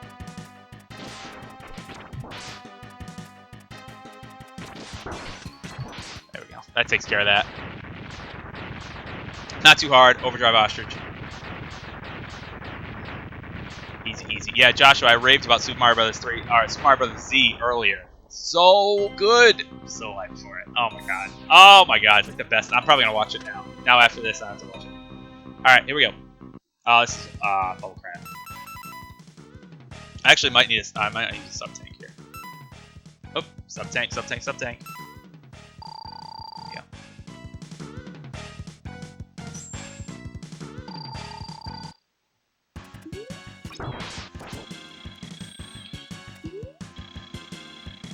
By the way, this Bubble Crab stage is actually harder in the boss rush because it actually has spikes at the top. It did not have spikes at the top in the original. So you do have to be careful about how high you can jump in this one. Whereas I don't think that was true in the original room that you fight him in. That's kind of interesting. How specifically Bubble Crab gets like an upgrade to his boss battle with spikes.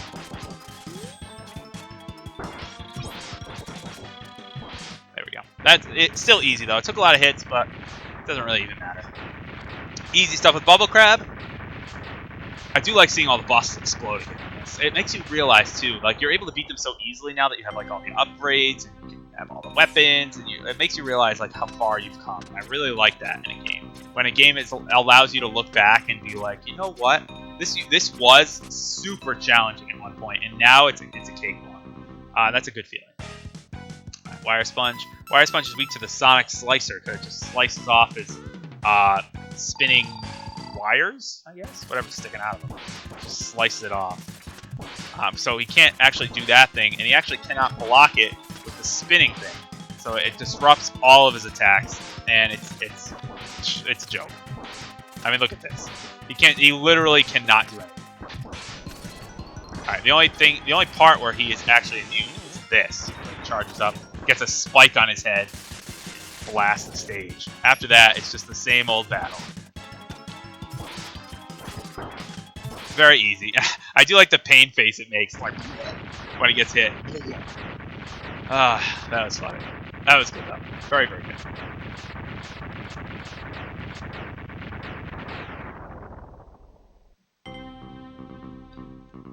Excellent. Okay. Moving on. I think there is actually health in this room that I probably should get. But yeah, let's grab a little health upgrade. And let's keep going. We got Wheel Gator. Okay, so Wheel Gator, I'll just show off quickly what it's like to use the Strike Chain against him. But it just makes this battle really boring. Because all he does is it just makes him go underground like that. And it just drags this battle out longer than it has to. Watch. So if I hit him with the Strike Chain, it just forces him back underwater. And he'll always do that. Which is really annoying. So I don't even fight him with the Strike Chain anymore. Ever. Because I don't want to do that. It's so much faster.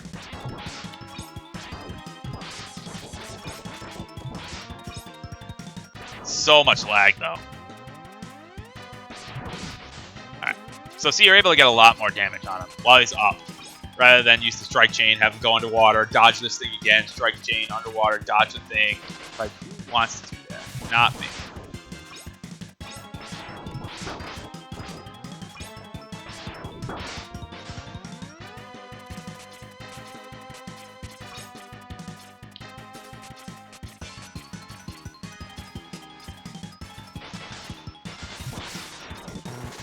Oh, we actually jumped up pretty high for that one.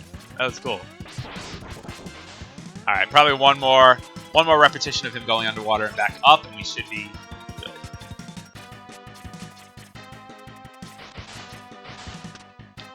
Torpedo. Nice. That was a lot of good damage.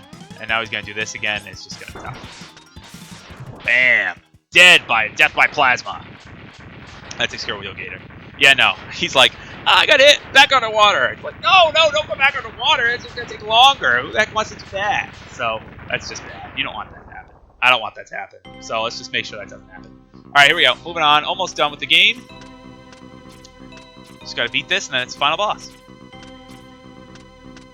Okay, we got health, more health, more health. Might as well grab all the health because this is just about the end.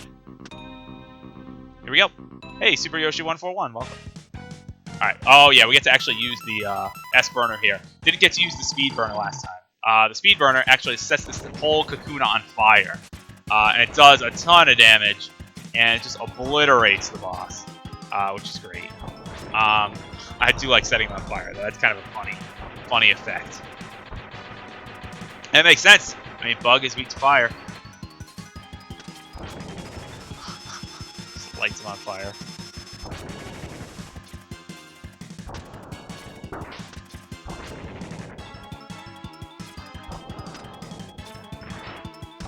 Oops. Lag. Lag is messing up my shots. There we go. Alright, Morph Moth. Morph Moth time.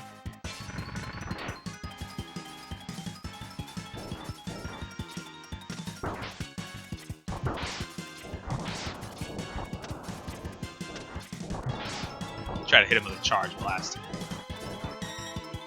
That's always cool when I can do that. Just blast into him. That's great. Like a torpedo. Like Real Gear. That's awesome. Love it. Love it, love it. Super effective against Bug type. And that's it. Pokemon Logic with that one. Excellent. And we blow up the facility and you hear, "It has been a while, Mega Man X." And it's like, oh my god, Sigma! It's somewhere. He's here somewhere. What? Sigma? It seems that the X-Hunters have failed, but don't worry, I have arranged for some new toys for you to play with. What could he be talking about? We'll find out. Alright. Moving on. This is it. This is the last level. So let's do it. It should be pretty straightforward and easy. What's funny is plays the opening theme, which is awesome because it's like X's theme. But it starts out with the Magna Centipede stage. You're like, what are we doing here?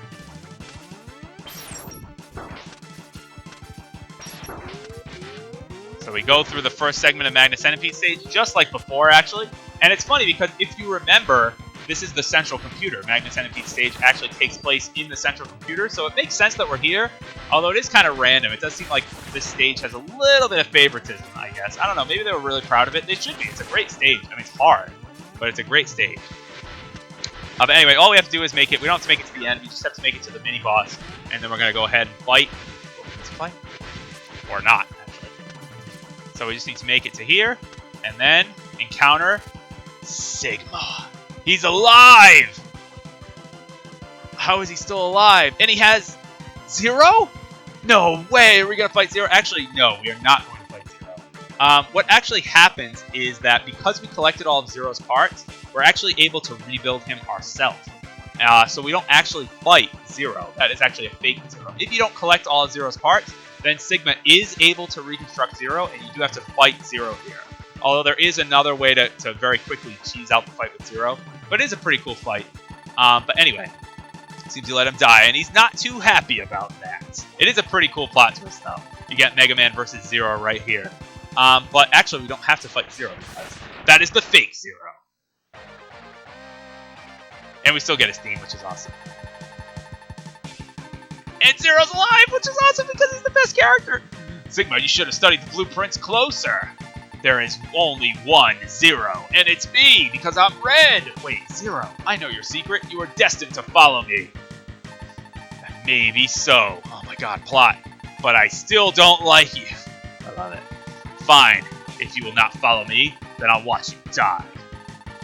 Once again, which has to be on a separate text box.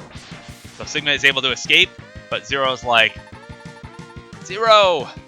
Sorry to keep you waiting, Mega Man X. The greetings will have to wait. We've got to defeat all the Mavericks, including Sigma! I'll take out the main computer and you follow Sigma. Let's go! So cool. So cool. Especially in Marvel vs. Capcom. So cool. Here it is, X. Sigma lies just ahead. Let's go. Ready? Because I sure am. Final boss time. Let's do it.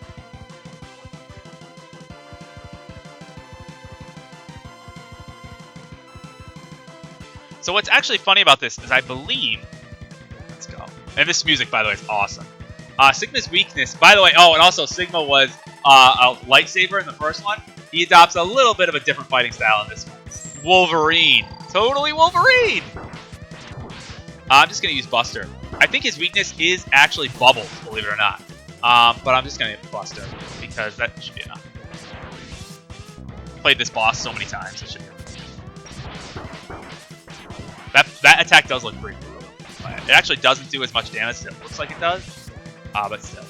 It's a pretty easy pattern, you just have to dodge all this stuff. But then he starts to get a little powered up. He starts to do these, like, electric blasts here. Kind of annoying. I hate that teleporting gets kind of annoying, too.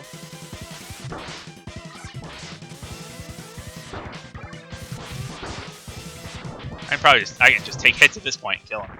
Alright, so that's that. So that's Wolverine Claw Sigma, which is way easier, by the way, than X1's lightsabers. But still easy. He's like... he's just Wolverine. I mean, there's no other way to put it. It's so obvious to look on Wolverine. But Sigma is still alive in a virus. He's a computer virus, which is really just a giant floating head. Which is kind of a lame final boss, but whatever. Well, actually, his weakness, believe it or not, is the strike chain now that he's in this form. So all you have to do, I pretty much ignore everything else. He's going to spawn all these enemies. It really doesn't matter. I just ignore everything. You can actually take as many hits as you want because you use your sub-tanks. You might as well use them all. No point in saving any. And he's going to oscillate all of the colors of the rainbow. And you just have to keep hitting with the strike chain and he eventually dies. And it is, oh, actually, these enemies can drop health, which is really actually super handy. So this final boss, much easier than X1's brutal final boss, which is very hard. This one you just jump around, and strike chain. And that's it. Just jump around, strike chain.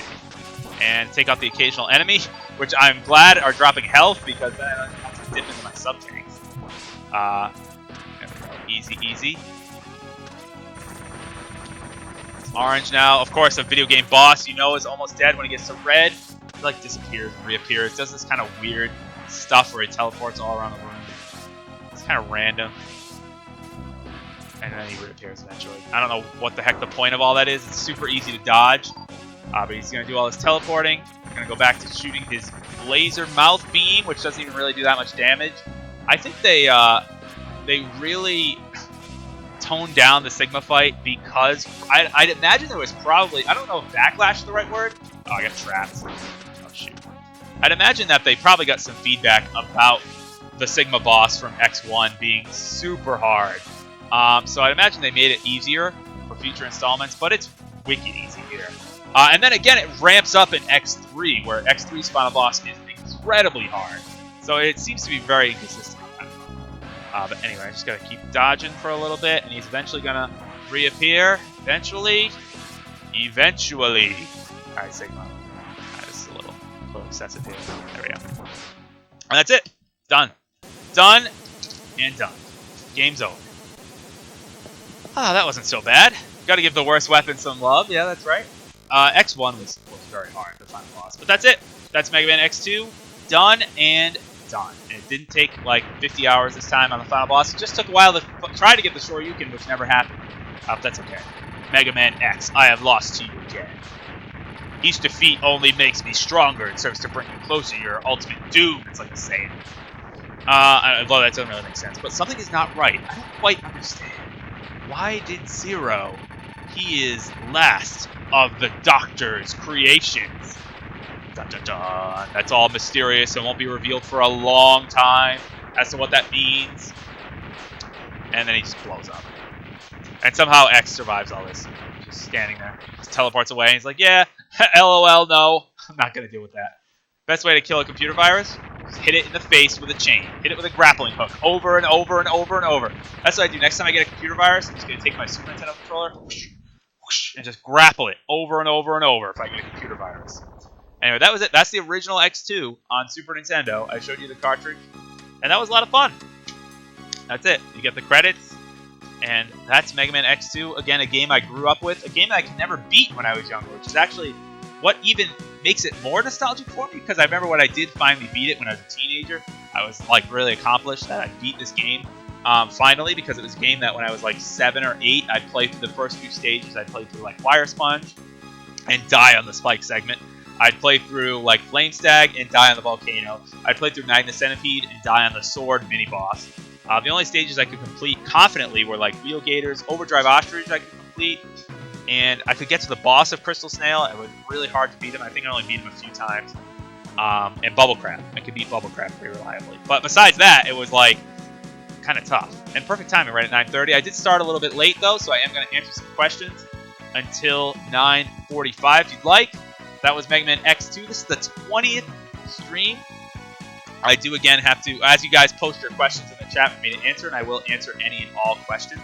I do have to again remind you that of a big thank you. I have to say thank you so much. Oh, Josh was got a long question. Sorry, I think I missed that one last time.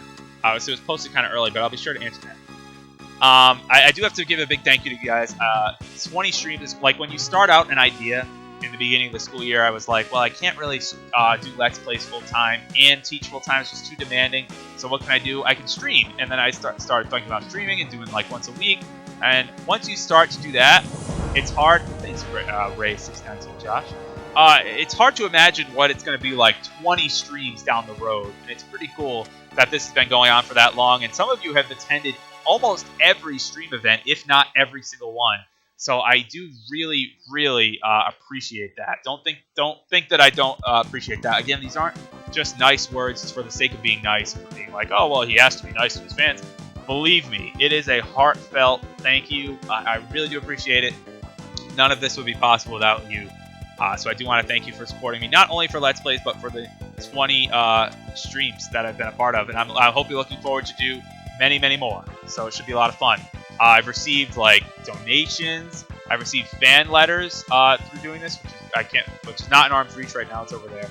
But I received letters by doing this. I've received all sorts of. I've received gifts on Steam. I received donations, like so much more than I ever expected. So I really do, really do appreciate it. Again, it doesn't go unnoticed, believe me, and I don't take it for granted. And at least I try not to. But it is like. It's beyond words. It's hard to even describe how amazing it is and what a privilege this is. And I'm honored that first of all, I'm honored that you take the time out of your day to be here every Tuesday. And second of all, I'm honored that you chose me for your primary source of gaming entertainment. So, in any case, let's keep going. Let's ask some questions. Let's answer some questions here. Oh, we got a good enemy deaths. 8 per game over. Oh, okay. Enemy deaths 8. Game overs 4. Crunch. Oh, these are all the ways I died. I died 8 times to enemies. I got 4 game overs. I got crushed once by the blocks and then save. I got spiked with acupuncture 16 times. I fell off 8 cliffs. So I died 33 times. Most of them were trying to get the non-existent Shoryuken, which was essentially a 100% run. I mean, it's essentially a 100% run. That should have shown up. The power-up should have been there. But anyway, it's kind of weird that it shows the power and speed of all the robots. It's kind of weird. Surges, I think, is definitely the toughest, by the way. But anyway, there's Neo Sigma. I do like how his name is Neo Sigma now. It's not just Sigma anymore. Neo Sigma. Okay, anyway. So I did tell you, though, before I answer questions, how much of a technical pain in the butt it was to get this all working. Again, I'm on my new computer, which is great. My new computer is fast. You can probably tell the webcam quality is much better. Even the video quality is probably much improved. I'd imagine it's probably less stuttering. I think you're playing presented by Capcom.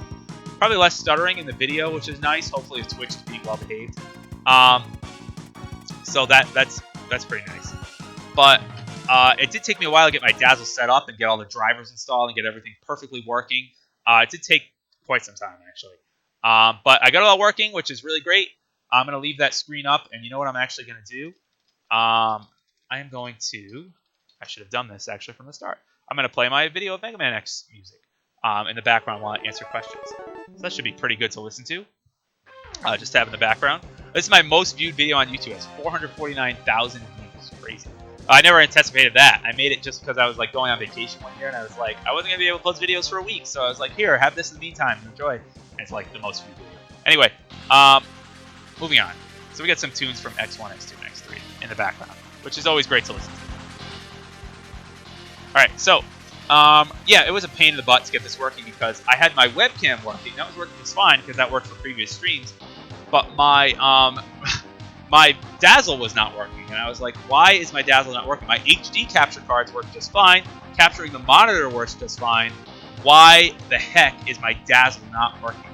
It took me such a long time to figure it out. I never really did figure out exactly why. It just eventually worked. But what was weird is that once the Dazzle started working, my webcam crapped out. The webcam was like, nope, I'm out of here. So I guess there was some sort of conflict with the two. I don't know what it was, but it was weird. And I'm so glad that that's a non-issue now because I got this working. I have to rearrange my other stuff because I'm trying to get it so that I can just be like, okay, switch from Dazzle to HD to computer to like be able to switch on the fly, and it takes a little bit to get all that stuff set up. But once you do have it set up, it's just a matter of clicking a button, which is kind of nice. So this will be the layout, by the way, that I'm probably going to go with for all standard definition games. And you saw my layout last week for high definition games. If you have any feedback about any of those layouts, please feel free to let me know. Okay, so let's answer some questions, and then we'll call it a day. So Joshua's question, and I'm sorry I missed it last week.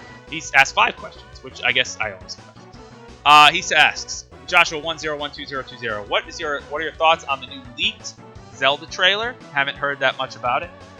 So first, I think I'm really excited for Zelda Wii U. I guess it's just my opinions on Zelda Wii U in general. The leaked Zelda trailer is fine. It's all well and good. I wish things don't get leaked. I actually didn't even watch it because I kind of want the announcement to happen at E3 and get all hyped about it. But in any case, I think Zelda Wii U is obviously going to be fantastic. It seems like a hybrid of The Legend of Zelda and a game like Skyrim, where it's like, not in terms of like the multi-classing and all that, but in terms of just have an open world exploration where you can do the main quest, or you can just venture off and find some sub-dungeon and just do it, which I think is really, really cool. I really hope that it's like that, and it's not just linear. It's not just like, go here, go here, go here, go here. Okay, it's a big world, but you just go from one point to the other. No side quests, and you're done. I don't think it's going to be like that at all. I think it's going to be a lot of fun. Not really sure if I like Link's design in the game. I really like his Twilight Princess look, and I like his Smash Brothers look. I think his Smash Brothers look is the ideal hybrid between like the Twilight Princess dark tones and a more colorful palette. His Smash Bros. 4 look is, in my opinion, that's what Link looks like. And it's kind of weird look. Not that it's cell shaded, not the cell shaded part of it, but his hair and his clothes kind of weird. So I don't really know what to think about that. But in any case, we're looking forward to that. Question number 2, he asked, "What is your heritage?" He asked like part French, part Greek. He said, but I think he meant part Greek. I'm part river actually. I am actually Italian. I am all Italian, 100%. So it makes it easy. Well, not really. I'm like a tiny bit other things and whatever, but such a minuscule part that essentially 100% Italian, which is great. So I actually speak some Italian, I shouldn't say fluently, but I could get by in Italian. I could actually understand it, which is nice. So anyway, how's the progress? Third question, how's the progress of the new chapter of Fire Emblem 7? Actually going quite well. It just takes a long time to edit it together, but I will have that out for you very soon. In fact, it's a long weekend coming up, so maybe look forward to it this weekend. Not going to commit myself, but I am going to say a long weekend coming up. Likely that it will be done by then. Would I be willing to do any classic Mega Man games? Absolutely. That's definitely a stream that I want to do. Classic Mega Man games. I actually have. Find it. Where is it? I have to actually locate it. I can't locate it right now. I don't want to spend time looking for it. But I have the Mega Man Anniversary Collection with all the classic Mega Man games on it. Should definitely be a stream material for sure. And number 5, an obvious yes to this question. My hype for the new Deadpool movie, and what are my thoughts so far? So, first of all, I love that Deadpool is M-rated. I think it would have been a big missed opportunity if they shot for PG-13 with Deadpool. Gotta go for the, not the M, video games. Gotta go with R rating. Gotta go with the R rating. Because Deadpool is supposed to be edgy, it's supposed to be funny, it's supposed to be swear a lot, it's supposed to be violent and brutal and all that type of stuff. So I'm really glad that they decided to go with the hard R rating, which is great. I think it should be great. My one concern is that I hope that Deadpool's antics don't get stale, in that I don't want this to, what's the word? Here's what I can picture. I can picture the first half hour of the movie.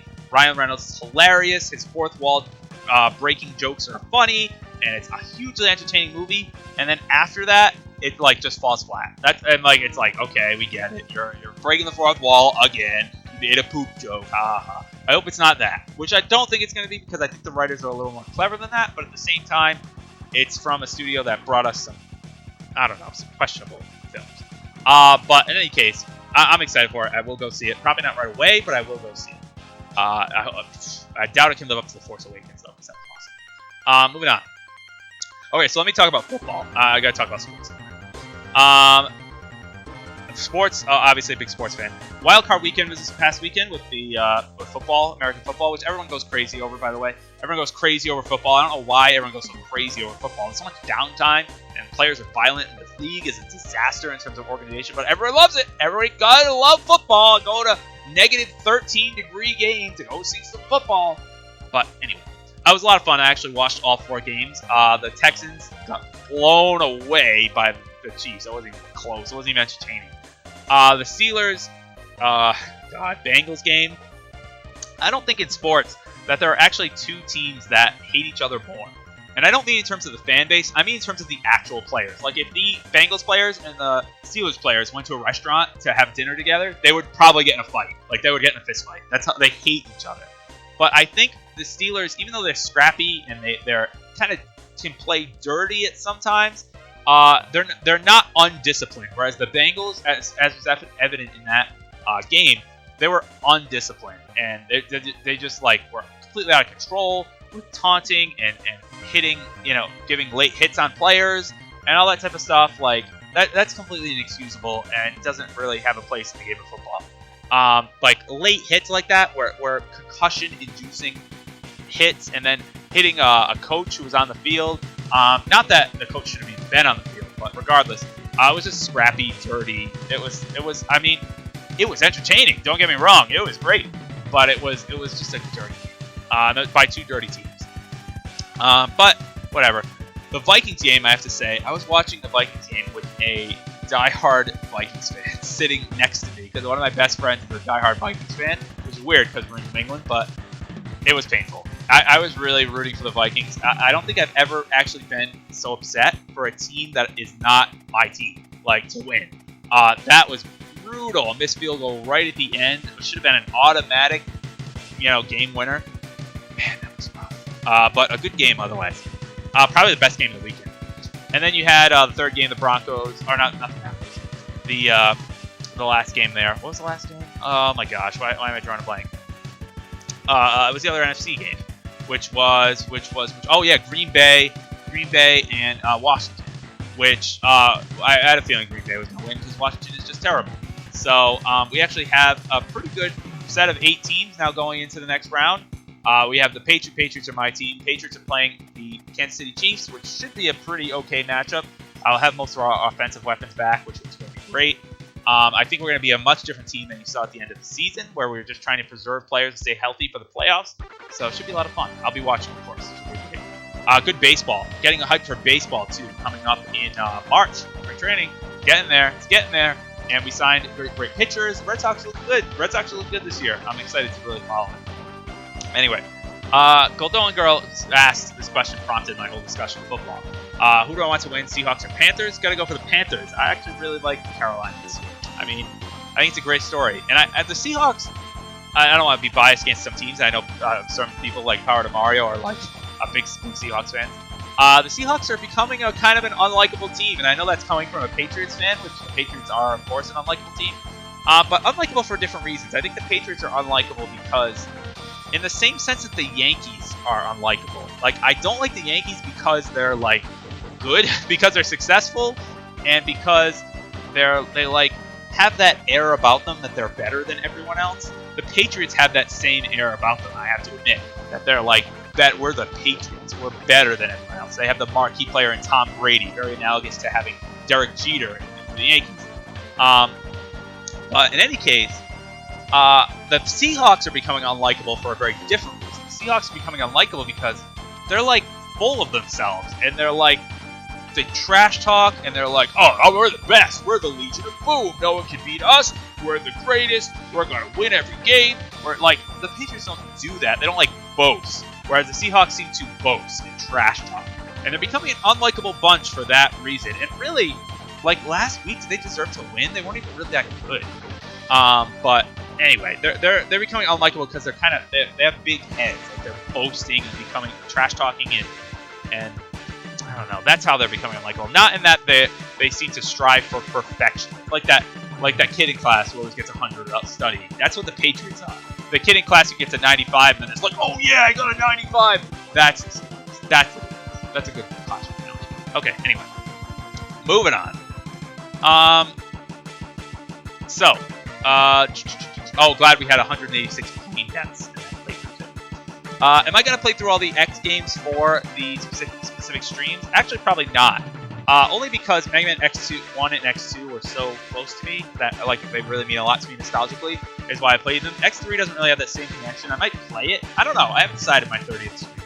But I do have something special, of course, for the 41st stream. We get there, but we'll see. Am I planning to do, ask Alan P36, am I planning to do Mario Kart Wii or Mario Super Sluggers? Definitely Mario Kart Wii is on the list for sure. Why not? That would be fun. Mario Super Sluggers? Absolutely. Absolutely, that would be a great stream. Anyway, Meow624, that's an okay excuse, I guess. If you missed one because you had to go to the ER, that's fine. I hope you're okay. When I stream Kirby User in Smash, when I stream Minecraft, do I create an online server for it? Good question. I can never figure out how to get an online server to work. If anyone wants to help me with it, I would be oh my god, how awesome would that be? Oh man, I'm thinking of it now. Why don't we make... this is totally happening. This is totally a thing that's going to happen. I'm going to make an online server and stream playing the online server with you guys. That would be great. Why don't we do that? Let's totally do that. That would be a lot of fun. Actually, I would really like to have a server set up for Minecraft anyway. My computer could definitely run it. But that would be fun. Alright, Magnus 8M, sorry that your internet is crapping out. But thanks for coming. I really do appreciate that. I really, you're always here all the time. I really appreciate it. So anyway, TTTTSD asked, do I have a P.O. box for Amiibos and stuff? I do not, but I do have an address that you can send it to. If you message me on Twitter or Facebook, like DM me on Twitter or message me on Facebook, I can give you an address to send stuff to. If you want to send stuff, of course, no pressure to send stuff, but free stuff, that's great, and I do appreciate the support, of course. Anyone wondering, I'm looking for a Mega Man Amiibo. Don't have a Mega Man. Need. So, anyway. But I do really appreciate that. Thank you so much. And it's all joking aside, like I don't expect to get anything. So I really just thank you. What Super Nintendo console system do I have? Good question. These I'll show you again. I showed you at the beginning of the stream. I got the actually Model 2 Super Nintendo. I don't have the original big one. I got the Model 2 one up there, and you can see Mega Man X2 right inside there.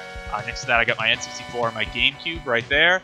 I got my NES, which is not an NES. It's actually, what is it, the retro 8-bit thing. I got a Star Wars one too. So that's what I use to play through all my NES streams, because I tried to get an original NES, but it just doesn't work at this point. It's hard to find one that works. And let's get that back where it was. Okay, so that's that, and it should be great. Hey, Ray619 Josh, thanks. My day. Oh my gosh, what a great question. He's new. He wants to say hi and ask how my day was. That's a good question. Don't ask. It's great, actually. Well, today I told you I yelled at all my students at school. I actually lost it today for the first time. I'm a high school math teacher. So today I had a bit of a tough day with one of my classes. But other than that, it went actually very well. It was kind of relaxing. I had a lunch period off, so having lunch period off is nice because you get to get a lot of work done. It's a long block. So it was a lot of fun, and my kids are great. So I'm enjoying it. I enjoy my job. Came here, I cooked, so it was great. Can't complain. It was like a normal day, which was good. Normal days are good. It's important. Kids out there, important to find a job that you like, because you know what?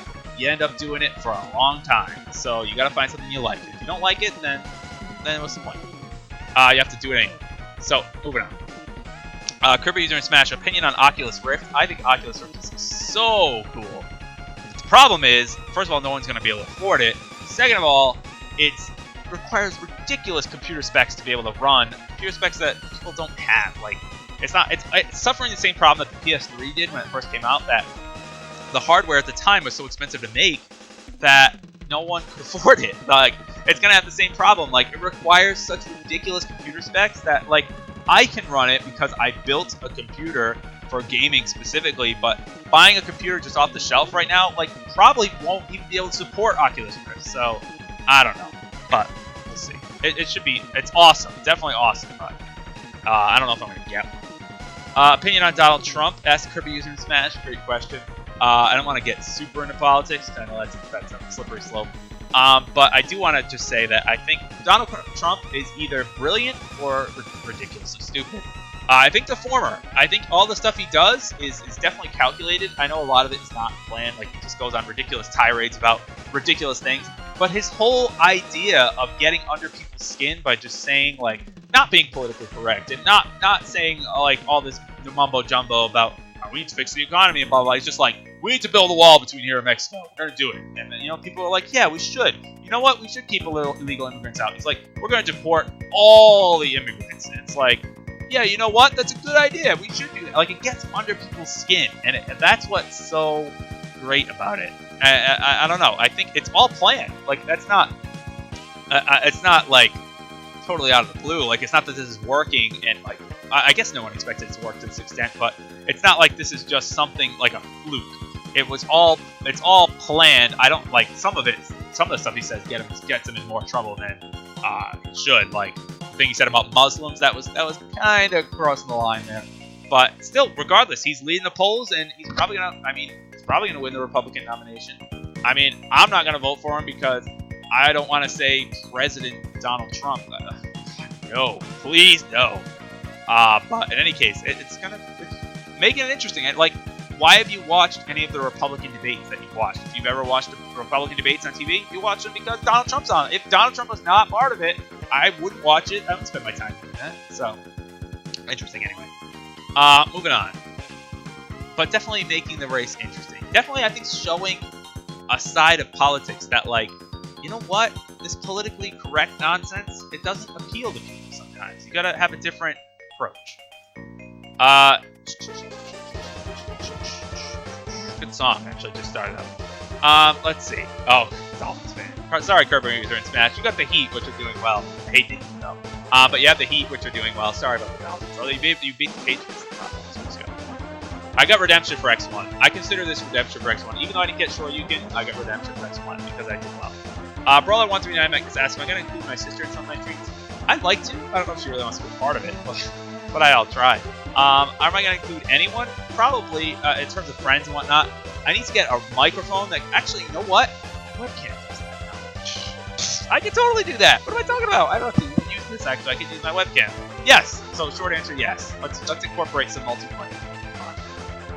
Why did I do, like, oh my god, it's gonna be pretty. Anyway. Any other questions? I'm just trying to scrolling through quick. When am I going to do a Pokemon stream? That's a good question, RealTone15, and I will do a Pokemon stream. I actually have a brand new copy of Pokemon Crystal that I really want to play through. Super bad, because again, that's another game that's very, very nostalgic. But I will do a Pokemon stream, I promise. I mean, ideally, I would like to play through Heart Gold and Soul Silver again, because I think those are the best Pokemon games still to date. But I don't have any 3DS capture stuff, so that's unfortunate. Anyway. Okay, so let's see. Actually, that webcam gets really hot. I was just feeling it. How do my students watch my streams? That's Golden Girl. Some of them do, and some of them don't. I tell some of them about it. I don't know how many actually tune in. I know one of them tunes in actually very frequently. So, hello out there, Brandon. But anyway, yeah, it's kind of fun. So, I don't know. It's a fun thing. You have to tell the right people out. I don't think a lot of the school knows about it, but if they did, that would be kind of cool. Joshua1201. God, random question. 1012020. Is Goku a superhero? Sure. Sure. Do I like anime? Asked Jajiko. If so, what's my favorites? I think I've answered this question a lot. Well, I'll answer it again. Not really a fan of traditional anime in the sense. Like, One Piece is kind of weird to me. Although I guess maybe I'll try it again. Some people have been encouraging me to be like, you gotta watch One Piece again. So Naruto kind of lost me. I did like what I watched of Yu Yu Hakusho. I did like that, actually, a lot. I didn't watch Bleach. I haven't watched Death Note. I haven't watched any of those like traditional ones. But I do like Dragon Ball Z. Love me some Dragon Ball. And I don't know, certain things like count Avatar as an anime. That definitely would be up there. Not traditional Japanese anime, I guess. Teen Titans, if you count that. I don't know if you really count that. But regardless, I do like some anime, but not like the traditional. Like, you think anime, One Piece, you think Naruto, you think all that stuff. That stuff's not really in my wheelhouse, but I do like some of the other shows. But Dragon Ball's my favorite. Dragon Ball, which is so cliche, but still. Or Avatar. Anyway, I've had several students during some of my past streams. Thank you, Lego Master 19. I really, really do appreciate that. It should be, yeah. I figured Tuesday night, not much going on, so. Why not? Why not have a stream? It's a good night for me too, because like, I can't do with teaching schedule. It's actually really busy. I can't do Wednesdays. I can't do Fridays. I could, I guess, do Thursday, but Thursday is usually a day where a lot of work needs to get done before Friday, like grading and stuff like that. Monday is kind of a tough day, just because I guess I could Monday, but I usually end up tutoring on Monday. So anyway, regardless, Tuesday just fits in the best. So I figured it brightens up this Tuesday. Because otherwise it would be kind of dull. I talked a lot about Star Wars last time, Goldo and Girl. Short answer, yes. Loved it. Loved it, loved it, loved it. Loved the new Star Wars movie. Alright, so.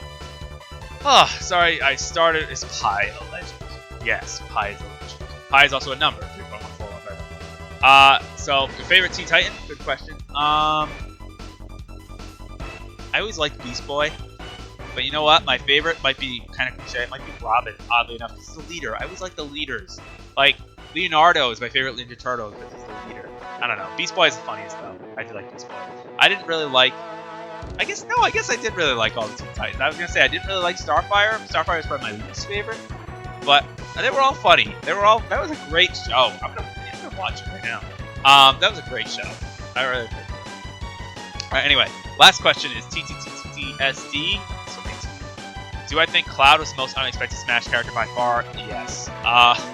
Yes. Cloud? Who would have thought of that? And it's awesome! So who cares? It's great. Love it. Love it, love it, love it. So I don't care. You know what's kind of funny? I'm just realizing right now about Smash. This shirt I have on, all these characters are in Smash except Braum. We got Roy, Marth, Ike, and not in Smash. I guess he'll get his chance. How far can I name the digits of pi? Like, that's just I don't know. I can name 3.1415926939885. That's it. That's pretty good. 3.1415926939885. Pretty good. Or maybe it's 2653589. I think that's what it is, actually. 3.1415926535889. That sounds better. That sounds more correct. I can't go past that. Sorry, but I think that's pretty good. So anyway, that's it. That was a lot of fun. Thank you guys for coming. Really appreciate it again. 20 streams, really overwhelming. So I just want to again say thank you. Next week we're going to be back to Wind Waker HD, which should be a lot of fun, and we're going to be playing some Smash Brothers together. So that's always a good time. Again, because a lot of you requested multiplayer stuff again. You were like, "Hey, can we do another Smash Brothers night?" And I'm like, "Sure, let's do it." The week after that is Undertale, which should be fun. That's blind, so don't spoil it. And the week after that, we're going to go retro again with Doom 1 and Doom 2. Some pretty great games. And again, those are games that I claim to be good at. So you'll see how quickly I can get through those. Thank you guys. Thanks for coming. Have a great week. I will see you guys. And of course, yeah. I'll see you guys next week. Same time, same place.